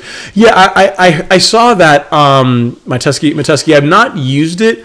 It's just, the thing is you'll typically find, and this is not always the case, but typically if you have a choice between a liquid product or a granular product, you typically get more value for money going with a liquid product over granular. Granulars are more expensive typically per 1,000 square feet as far as an application rate. A good example, like the Carbon Pro G, the application rate for that is three something.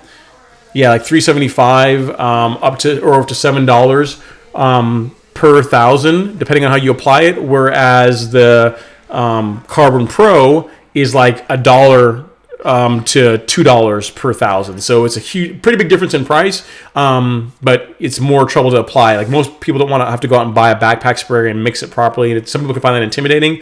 And that product might be a good option for people that want to get some PGR down, but not have to go through the trouble of mixing products. Mind Business asks a question. He says, do you recommend overseeding with a cool season grass like an annual rye? If so, when? I don't do it. It's hard for me to recommend something that I don't particularly do. If you're going to do it, now's right about the time. If you're in Georgia, because it's starting to cool off now, so now's probably a good time to get that the annual rye down. I don't do it because I don't like the two different grass types, how it looks in the lawn. So that's just something to consider. People do it and they have great results with it. If you're going to do it, like now is around the time when you'd want to get that done. And so yeah, yep. Hopefully Hopefully that helps. Let's see. Yep, kind of with John D says the same thing I said. Yeah, most bags with perennial rye come with some KBG mix in it. Yeah, so the two of them, obviously they're one and the same, but like, yeah, you can definitely, the two of them can coexist and play nicely together. And typically what happens is any herbicides or products that are safe for Kentucky Blue are also safe for rye and vice versa. So they're two grasses that do well. Let's see. We have a question here now from K Ward. He says, I need to find a top dressing spreader. When I ask, they look at me sideways. You know what? You might be able to ask a local golf course what they'd recommend. If there's any places around nearby that they might recommend you go to. It's a top dressing machine is specialized equipment, and most people, because I figure that most rental places don't rent it that often, that it's not worth it for them to keep that kind of stuff around. Like an aerator, they can keep around because they'll be able to move it, but like a top dressing machine, not as much. But just call your local golf course and ask them and see if they have any recommendations. Let's see. Oh, Jeremy asked, Ron, what part of the Caribbean are you from? So I am from an island called St. Eustatius, and I guarantee you've never heard of it. It's between St. Martin. Everyone's heard of St. Martin. So if you look on a map, you'll see St. Martin, and then you'll see St. Kitts down here. And most people have heard of St. Martin and St. Kitts. If you look on your map, in between St. Martin and St. Kitts, you'll see this little dot that's typically unnamed. That's the island that I grew up on. It's called St. Eustatius. It's part of the Netherlands Antilles. So it's part of the Dutch Antilles. So yeah, between St. Martin and St. Kitts, look at the dots in between there. There's two of them. There's one that's called Saba, which is even smaller, and the island that I grew up on called St. Eustatius. So that's where I grew up. My parents are actually still there. Let's see. Question about lime. It takes longer to correct pH. Soil cal is faster, but needs to be supplemented with dolomitic lime. So this is just more of a comment about lime to correct soil pH. Let's see. Quaron Smith asked, I think you said overseed. I think you mean overseed. Do I overseed every year? No, I don't. So I've overseeded 3 times, twice with Princess 77 and once with Arden 15. So in 2017 and 2018, if memory serves, I overseeded. Last year I did not. And then this year I overseeded with Arden 15. So not every year, but I've done it quite a few times since I've had the lawn. Sotex Lawn Garage asks, what are your thoughts on overseeding? It's turning into the overseeding live stream. I personally have never done that, but I am thinking about trying it out this winter, fall. Are you going to do anything this fall? So I answered this earlier, Sotex, but I'll run through it again. So the thing with overseeding, I think with overseeding your lawn, I think you're talking about like a rye or something like that, right? Like an annual ryegrass. I personally don't do it because I don't like the way the grass looks. Not necessarily in the fall when Bermuda is going into dormancy and the ryegrass is going to start growing. I don't like how it looks in the spring, because in the springtime what you're going to have is the rye is going to be you're trying to get it to die off. And then you have the Bermuda coming out of dormancy. So now you have two grass types that are competing. Like the Bermuda's trying to come up, and the rye is still hanging around. And unlike overseeding Bermuda with another type of Bermuda, like rye and Bermuda visually look very different. So it's just the way it looks for my eye is kind of unsightly. So I don't personally do that. And another reason why is, I kind of said before, is I don't like cold weather, and I don't want to have to mow my grass in the wintertime. So that's another reason why I don't do it. But people do it. People get good results with it. It is definitely something you can do. Don't take the fact that I don't do it to mean that you shouldn't and that you won't get good results with it. It's something you definitely absolutely can do and get great results with. So just something to keep in mind.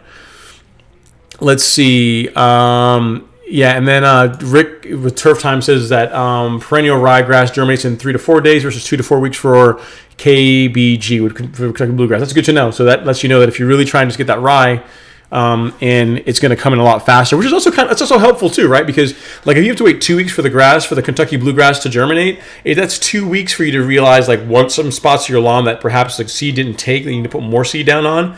But if you're talking 3 to 4 days for germination with the rye, that's in my mind a vote for the ryegrass, right? Because it's going to you'll be able to see, one, it's going to grow in faster, and you'll be able to see where you need to go back over for a second pass sooner. A question from Gary Gale. He asks, "Hey Ron, do you use Sunnyland natural fertilizer, and if you do you recommend it?" I've never used their fertilizer. Gary, I don't have anything against it. I just never used it. As far as organic fertilizers that I've used are pretty much limited to Milorganite. So I can't recommend for or against it. If they're selling the product and it's reasonably priced, it's probably fine. But it's hard for me to recommend something I've never used. So sorry, I'm not much of help on that one. Let's see. Will Ward asks, how much does Sandman top dressing normally run? I just looked up their website and they have pictures of your lawn. It looks great. That's awesome, man. Yeah, so their top dressing, I'll tell you, the first year when I top dressed my lawn, it was $2,400 to do the entire thing, so it's not cheap. Actually, if you go to my website, if you actually want to see what it actually costs, go to my website that you see up there. That's showing up on the screen right now. I'll take it off and back on so you guys can see it. That disappeared. ron-henry.com/golf course lawn. There's actually an invoice that I have on that website, on that webpage, that shows you guys what it cost. So I think it was $2,400 if memory serves me right. But if you go check out that site, you will see exactly how much it costs because I put it up there because that's one of the questions that people always ask. And they're really good guys. Sandman, the owner, is a guy named Richard. He's a really good guy, really helpful. He'll talk your head off about grass. He's passionate about grass, and they do really good work. So if you want your lawn top dressed and you don't want to do it yourself, which I can see why some people wouldn't want to because it is a lot of work, that's who I would recommend. I'm sure there's other services too, but Sandman does great work. I would highly recommend them if that's what you are looking to do. Alan says, Ron, where did you rent the top dressing machine? That is big enough for Alex's top dressing. Since you're close enough, it's not prohibitive to get one and drive back to my side of town. Okay, so I rented, the machine was rented. You guys are something else. Everyone's trying to get me to come over to their lawn and do work. So we got the machine, the whole package, everything you saw on that trailer. So the dingo, the top dressing machine, and I'm missing something, the aerator. So all three of those, the aerator, the top dressing machine, and the dingo, the thing to load the machine with, from a company called Keystone Equipment Rental, Keystone Rental in Duluth, Georgia. Really good set of guys, and they have a package that includes all that stuff. So yeah, and I think there's even a trailer they'll rent to you too. So if you have a way to tow it, they will. You have a way to get it home too, so you don't have to worry about going to rent the stuff and you have no way to get it to your property. So, but it's Keystone Rental in Duluth, Georgia. I think they're on 120 off of 120 if memory serves me right. Yeah. But yeah, that is who I would go of. Yeah, do I speak Dutch fluently? No, I do not, unfortunately, SMK. I don't speak Dutch. I speak some Spanish, but I don't speak Dutch. Reason being, on that island is there's a large oil storage facility there. So whenever Valero or the Saudis or whatever have oil and they want to sell, they come and they store their oil there. And I went to a school that was sponsored by the company that owns that facility. This is why I don't really have much of an island accent, at least not with you guys. When I get more with my parents, I do. But that's why I went to an American school growing up. So that's why I don't speak Dutch fluently. But if you go to public school there, you learn to speak Dutch. You have to learn to read and write Dutch. Actually, my license, which is from there, is in Dutch, and I can't read it. So it's kind of sad. Okay, Quarion Smith asks, when you scalp in the spring, do you know how low is okay to go? Also, is that the best time to aerate and top dress for leveling? So, two-part question. When I scalp, I go down to just above dirt. So I don't want to run the reel mower and bed knife into the ground, into the turf, because it's just gonna put a lot of unnecessary wear. In my case, typically below half an inch does it. So like 0.3 to 0.4 inches on the true cut is, and I don't actually measure it. I just put it down to it's nice and low. Is what I go for. And again, I do bag all those clippings because it creates a huge mess. And the second part of your question is that the best time to aerate and top dress your lawn? Not necessarily, because if you scalp in the spring, the best time to aerate Aerate you can do, but top dress you really want the temperatures to be a little bit hotter. So like say if you scalp in early spring, so let's say like late March you scalp, which is when I typically do it. A lot of people wait longer to do it, but if you scalp in late March, the temperature is still pretty cool. So the lawn is going to, and if you top dress it, it's going to be a parking lot for a long time. It's going to look like a beach for a long time. So I would not top dress right then. I would scalp, get the grass growing, and then aerate and top dress. So you can top dress in the late spring if you want, but I would also top dress as part of your aeration. I would also aerate as part of your top dressing process. You're going to get better results out of it because you're going to open up the turf. You're going to be able to give you an opportunity to put a starter fertilizer down. When you put the top dressing mix down, it's going to blend with the soil a little bit better because all these voids are opened up in the soil. So aerating is definitely a step or a process or a part that I would do as part of top dressing. So whether you do it in the spring and then do it again when you top dress, that's kind of up to you. But I would not top dress right after scalping because it's a little bit too early for that because the lawn's not growing very well at that part. Yeah, Richard, that's a great point. Yeah, man, I am a big fan of the double single pattern too. Brad Bernie asks, can Zoysia be top dressed like Bermuda? Absolutely. It absolutely can be top dressed like Bermuda. Brad, you can top dress really any lawn. You can top dress Sanog, you can top dress Zoysia. Now here's the thing. If you're doing a taller grass, you obviously wouldn't put down like 2 to 3 inches of sand on a Zoysia on a St. Augustine or a tall fescue. You just put down a thin layer. Same rules apply to level it. But yeah, Zoysia you can absolutely top dress. Absolutely, and you should, because it's going to allow you to cut the lawn lower. It's going to give you a beautiful look. You can get a more even cut. Absolutely, you absolutely can top dress Zoysia just like Bermuda. You absolutely can. I joke. Basin says, "You still have your RS, bro?" No, I do not. I no longer have the RS. It is gone. It's been gone for a while now, almost 2 years now. I have the Super now, and I still need to make a video. I keep promising you guys I'm going to do that, and I haven't yet. But no, I don't have the RS anymore. It is long gone. Let's see here.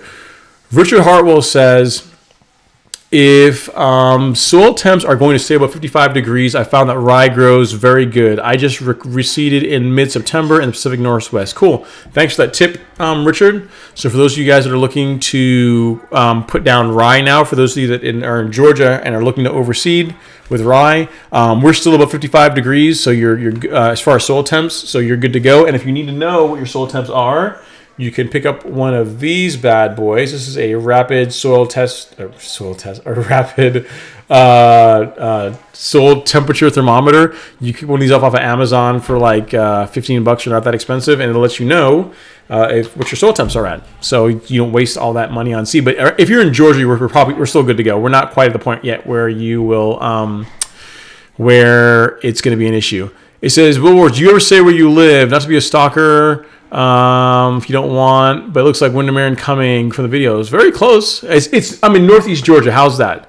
It's close enough. You're not being a stalker or anything, but yeah, I'm in the Northeast Georgia area, which is but yeah, that's I actually know exactly I'm very familiar with where Windermere is in Cumming. Yeah, let's see. So you found them at your local landscape area for rent. Rolex DSSD. Thanks for joining the channel, man, for the live stream. If you've not yet given me a like, and any of you guys that have joined the live stream, new to the live stream, if you guys are enjoying the content, definitely give me a like. It helps YouTube know that you guys are enjoying the content, and definitely helps the algorithm. So if you guys do that, I really appreciate it. Let's see. Will Ward's Dizzy Dallas says he just finished mowing my lawn. And then last question I currently have is from Quran Smith, where he says that once you begin top dressing with sand, you always use sand afterwards. So here's the thing, Quran. I've heard that, and I personally have not found that to be true. The very first time my lawn was top dressed was primarily with river sand, and then when I top dressed it the second time, it was river sand and topsoil, and then this year, the first time we were top dressed, because it's been top dressed twice this year. The first time it was with sand and soil mix, and then the last time it was top dressed, which you guys saw when we did Alex's lawn, was 100% sand. So the most important thing I'd say is make sure you use a material or sand that is compatible with your soil type. in Georgia, in this area, like river sand is what we use. So as long as you're using a medium that is compatible with your soil type, you shouldn't really have a problem. It doesn't make sense to me that, if you use a soil and compost mix one time that if you ever go to 100% river sand, that you can never go back to a soil compost mix. It just doesn't make sense to me, right? There might be a reason for it if you're drastically changing the medium type, but in my case, I've always used river sand. It's always been a part of it. Hey guys, Alex Lee in the house, man. Definitely shout out Alex. He's here. Say hi. Ask him any lawn care questions that you guys might have. Alex, he says, I did not mow the lawn yesterday, nor have I today. You shouldn't say that. He says it with pride, almost with a sense of obstinance. Like, I'm not mowing my grass. Don't feel like doing it. But he mowed like the day before then. So don't let him fool you. He gets the itch. He gets the itch to get out there and mow. But honestly, like our lawns have slowed down a lot. Like Alex's lawn, it's still in regulation with PGR. It's probably about to fall off here soon. And then my lawn has been in regulation like ever since late spring. So that also helps. And also because the temperatures have dropped, the grass isn't growing as quickly. So you really every 3 days is good, man. You can get by with that without issue. Nedgy, yes. If you look on Google Maps, you can find St. Eustatius in there, and you're right, it's like a speck, and you can see all the soil, all the oil tanks. That is the place that my dad worked at for 36 years, a long time. He just recently retired from there, so yeah. But guys, so getting into one of the things I wanted to share with you guys, and I am going to make a full video on this because I don't have a means to really easily put the numbers up on the screen, but let me just make sure I didn't ask. There's no more questions that I haven't answered. Oh yeah, I did have a question last week about mushrooms. The mushrooms. Someone asked about why should I get rid of mushrooms? Or mushrooms a problem? Here's the thing: mushrooms have never really bothered me. When in my lawn, when I get like one or two when they come up, they'll typically come up in the early morning hours, and as soon as the sun comes out, like 9-10 o'clock, when the heat starts to hit a little bit, they go away. Mushrooms in some ways are a good thing. So assuming that you don't have a lot of standing water, so you don't have like water sitting there where you're dealing with a potential fungus issue, mushrooms are a sign that your lawn has got lots of organic material and it's very much alive. So they are a good thing. I wouldn't personally. My advice to you would be not to worry about them. So for any of you guys that have asked that question, I know it was asked last week as far as mushrooms, are they a bad thing? No, they are not. They, again, I'm assuming when I say that you're not dealing with drainage issues where a large part of your lawn is staying underwater for long periods of time. So that was a question that I got last week. Something for you to know. Let's see if any other questions we have. Travis asks, is there any other type of Bermuda grass seed I should use other than Arden 15? There's Celebration. There's Blackjack. A lot of people like Blackjack. That's an option. I like Arden 15 because it's the new hotness, man. It's a new kid on the block, and it works really, really well. Those other Bermuda grass seed types are good too, but Arden 15 is one of the newer ones and has a ton of benefits, man. Like it germinates faster than Princess 77, and the color is absolutely gorgeous. So yeah, the color is absolutely gorgeous as far as what you're gonna get out of that. Sorry about that. Didn't mute my live stream or mute my sound. Let's see. So one point that hopefully I answered your question, Travis. So yeah, you can use things other than Arden 15, but I would just use Arden 15 because it's awesome. And let's see. SMK is chiming in on the question about top dressing types. He says that once you sand cap, you'll need to keep top dressing with sand, but Bermuda can grow in anything, even concrete cracks. So a little layering with Bermuda will not hurt. Alpha grass, yes. So great point. So again, a lot of what I'm saying comes from my experience with Bermuda. There's been no issues per se at all with changing the medium types as far as what gets put down on the grass on the lawn. So so nothing to worry about there. If you have other types, you might have a problem. But Bermuda, like to his point, Bermuda will grow in everything. Like it's incredibly hard to kill. Let's see. Chris asks, the best type of rye to overseed Bermuda with? I'm not sure about that. I would use an annual rye, so something's gonna die off on you. That's what I would use. I mean, I don't think it really matters. It's only going to be around for 8-9 months, maybe.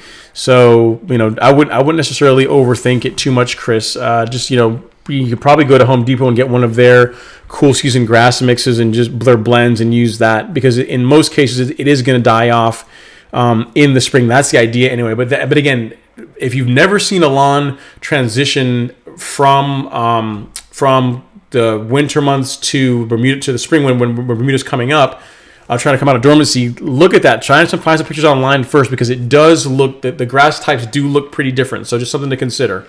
Thank you so much for the super chat, man. I really appreciate it. Thanks for the support, Travis with the super chat. Thank you so much, man. Thanks, I appreciate it. Let's see. Caleb Clarence says, I have a section of my side lawn that continues to be scorched by the sun's reflection off a window. Any suggestions on how to get that filled in? If it's getting a lot of sun, that's typically a good thing for. I'm assuming you have a warm season grass like Bermuda. I don't know if it's necessarily the sun that's doing it. I'd have to see pictures of what you're talking about. I mean, I don't know how much light we're talking or how much reflection we're talking about here. But I would probably look at your soil first. Make sure the soil in that area is in good shape, because the grass should be growing fairly well there, man. I mean, like Bermuda, especially of all grasses, loves sunlight. It loves direct sunlight. So if you're getting direct sun, it should be okay. If you want to send me pictures of it, you can just email me right here, ron@ron-henry.com. Send me an email with pictures of like what you're dealing with of the lawn area, and I will give you some tips. But it shouldn't be a problem with getting your grass to grow there. Let's see. Yeah, Bermuda is super alpha. Ask Mr. X. It's almost impossible to kill. That's true, guys. I mean, remember, Bermuda in many places is considered a pest. It's like a weed. Some people consider Bermuda to be a weed. Like, we grow it and we think it looks awesome, but heaven help you if you get Bermuda in your lawn and you're trying to get rid of it, man, because it is tough to get rid of. Let's see. So back to what I was talking about as far as application rates. And again, I'm going to make a separate video on this, but as one of the questions I got from you guys last week was around the costs for doing Carbon Pro G on your lawn. So I'm just going to run through that really quickly. There's going to be a separate video on this, but I just wanted to share this with you guys. So for Carbon Pro G, like for a 30-pound bag, for a $30 bag, it's going to cost you about $7.50 per 1,000 square feet to apply that. So that's one thing to consider. And one thing that you guys always say, you guys always bring up is like how expensive the liquid products are. Like, you'll be like, oh, well, like the Lesco Carbon Pro L is like $300 for a 2.5 gallon jug of it, or the Miramichi Green 901C is like $250 for a 2.5 gallon jug of it. But the thing, if you look at it from a standpoint of application rates, like cost per thousand, like the Carbon Pro G, which you guys think is relatively cheap, right? At $30 for a bag of it, is up to $7.50 per 1,000 square feet. The Carbon Pro L, which is which you consider to be pretty expensive, will cost you $2 per 1,000 square feet when you're applying it at the recommended rate.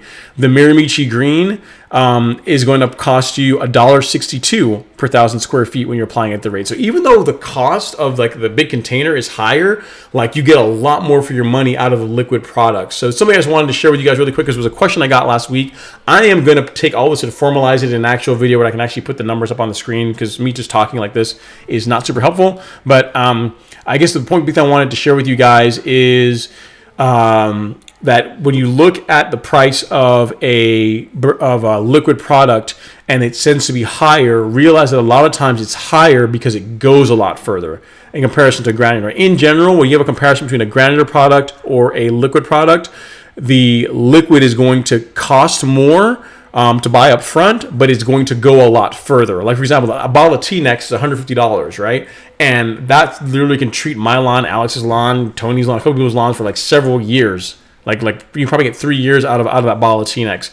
The granular products tend to be $30-$40 or more per bag, and you need several bags to do a lawn, and that's every time. So the cost per application with granular products, you tend to not come out as well. The benefits of granular is that they are easier to apply. So for the typical homeowner that, pretty much all homeowners have or can easily get a broadcast spreader, not all homeowners are going to want to go out and spend, $100 to $150 for a backpack sprayer. And some people are intimidated about mixing products and making sure they get the blend just right. So that's my little spiel that I wanted to share with you guys tonight before I signed off for sure about liquid versus granular products. So when you're looking at it, the number is not the only thing, because you get a lot more for your money with liquids. Let's see if we have any more questions here. Question from Jeremy. He says, Ron, how did you obtain your knowledge base in grass? Horticulture classes or just talking to people who know more than you? Lots and lots of research. So I just read a lot. I read tons of stuff online. I mean, there's so much stuff online that you can learn on grass, anything you want to learn really. But that also I watched when I first getting started. I watched a lot of Alan Haynes content.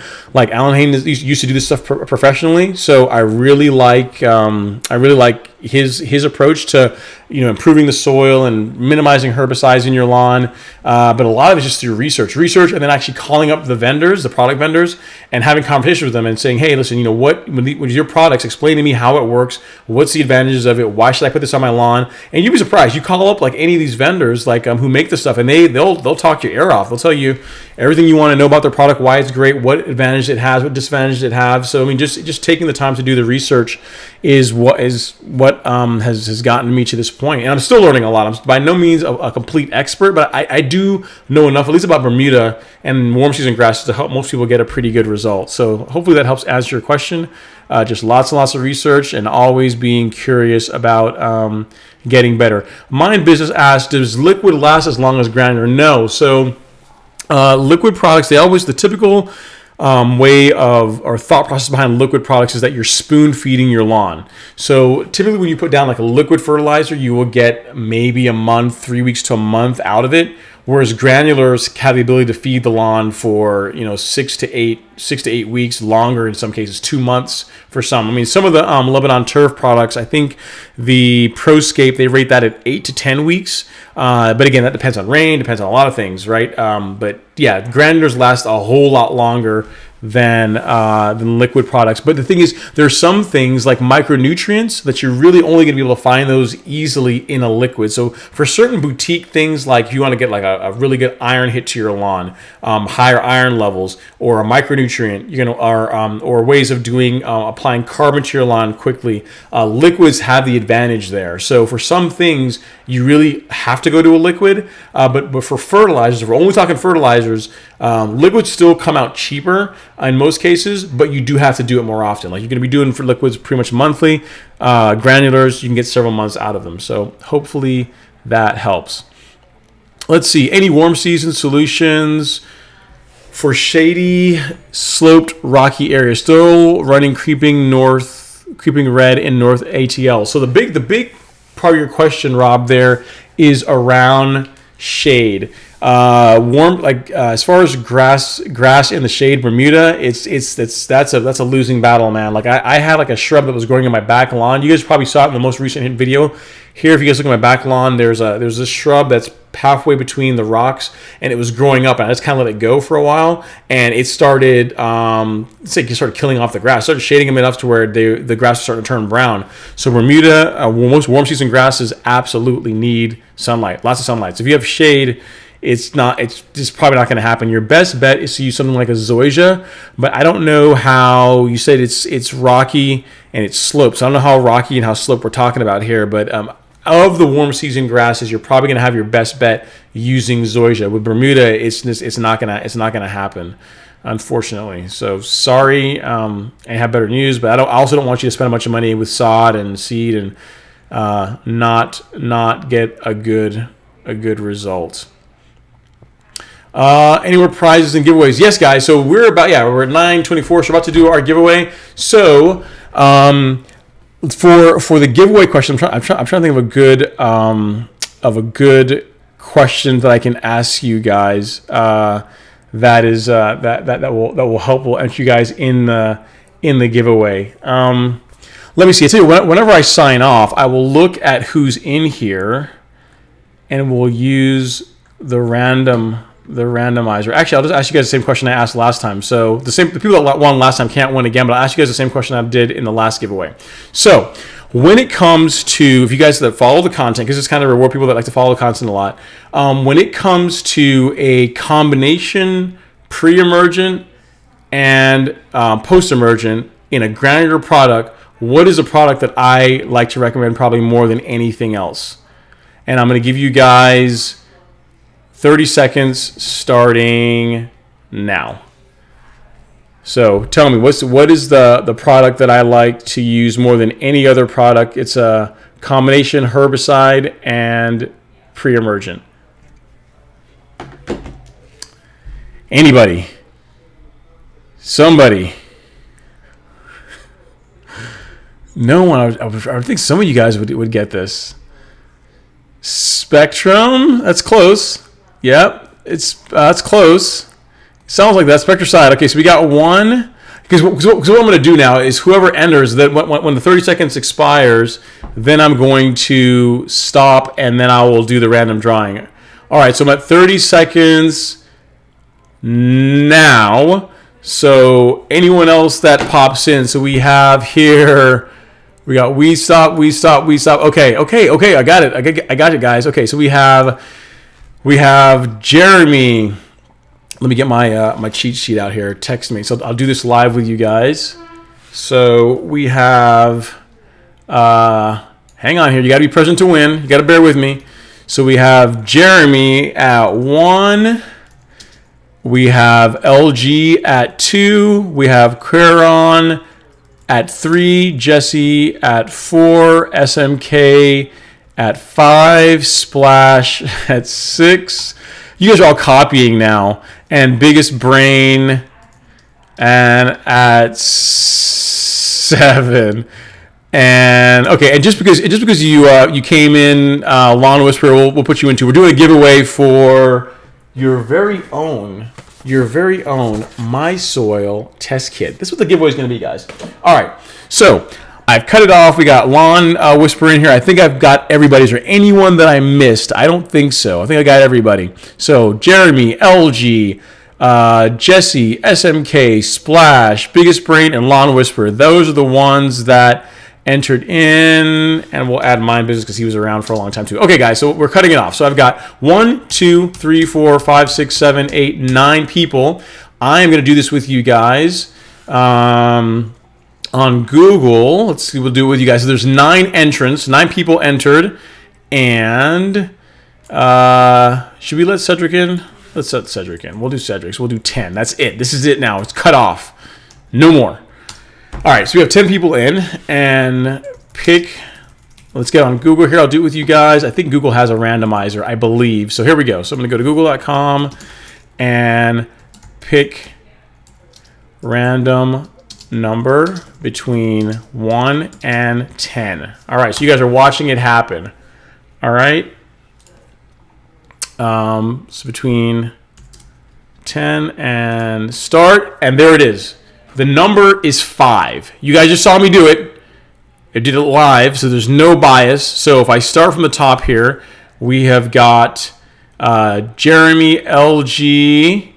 Jeremy, LG's going to hate me because he's like, LG always suggests it, and then he never wins. Let's see. Jeremy, LG, Queron, Jesse, SMK. So SMK was number 5. SMK is our winner. So in order to get this, you've got to email me your mailing address so I can send it to the guys at My Soil to get it out to you. So send me an email here and to that address, ron@ron-henry.com. SMK, and I will get them to get the soil test kit out to you. So yeah, make sure I got that right. 1, 2, 3, 4. Yep, it was absolutely Jesse. So you guys saw it. We did it live. It was completely unbiased. Google chose the winner, and there we go. So that's your giveaway. So for those of you guys that hung around all night and watch the content, I really appreciate it. And but here's the biggest brand. I think they're still running a sale, man. Look, go to. I'll actually check for you. I'll actually check for you here real quick. I think they're still running a sale on the soil. They are. Look right now.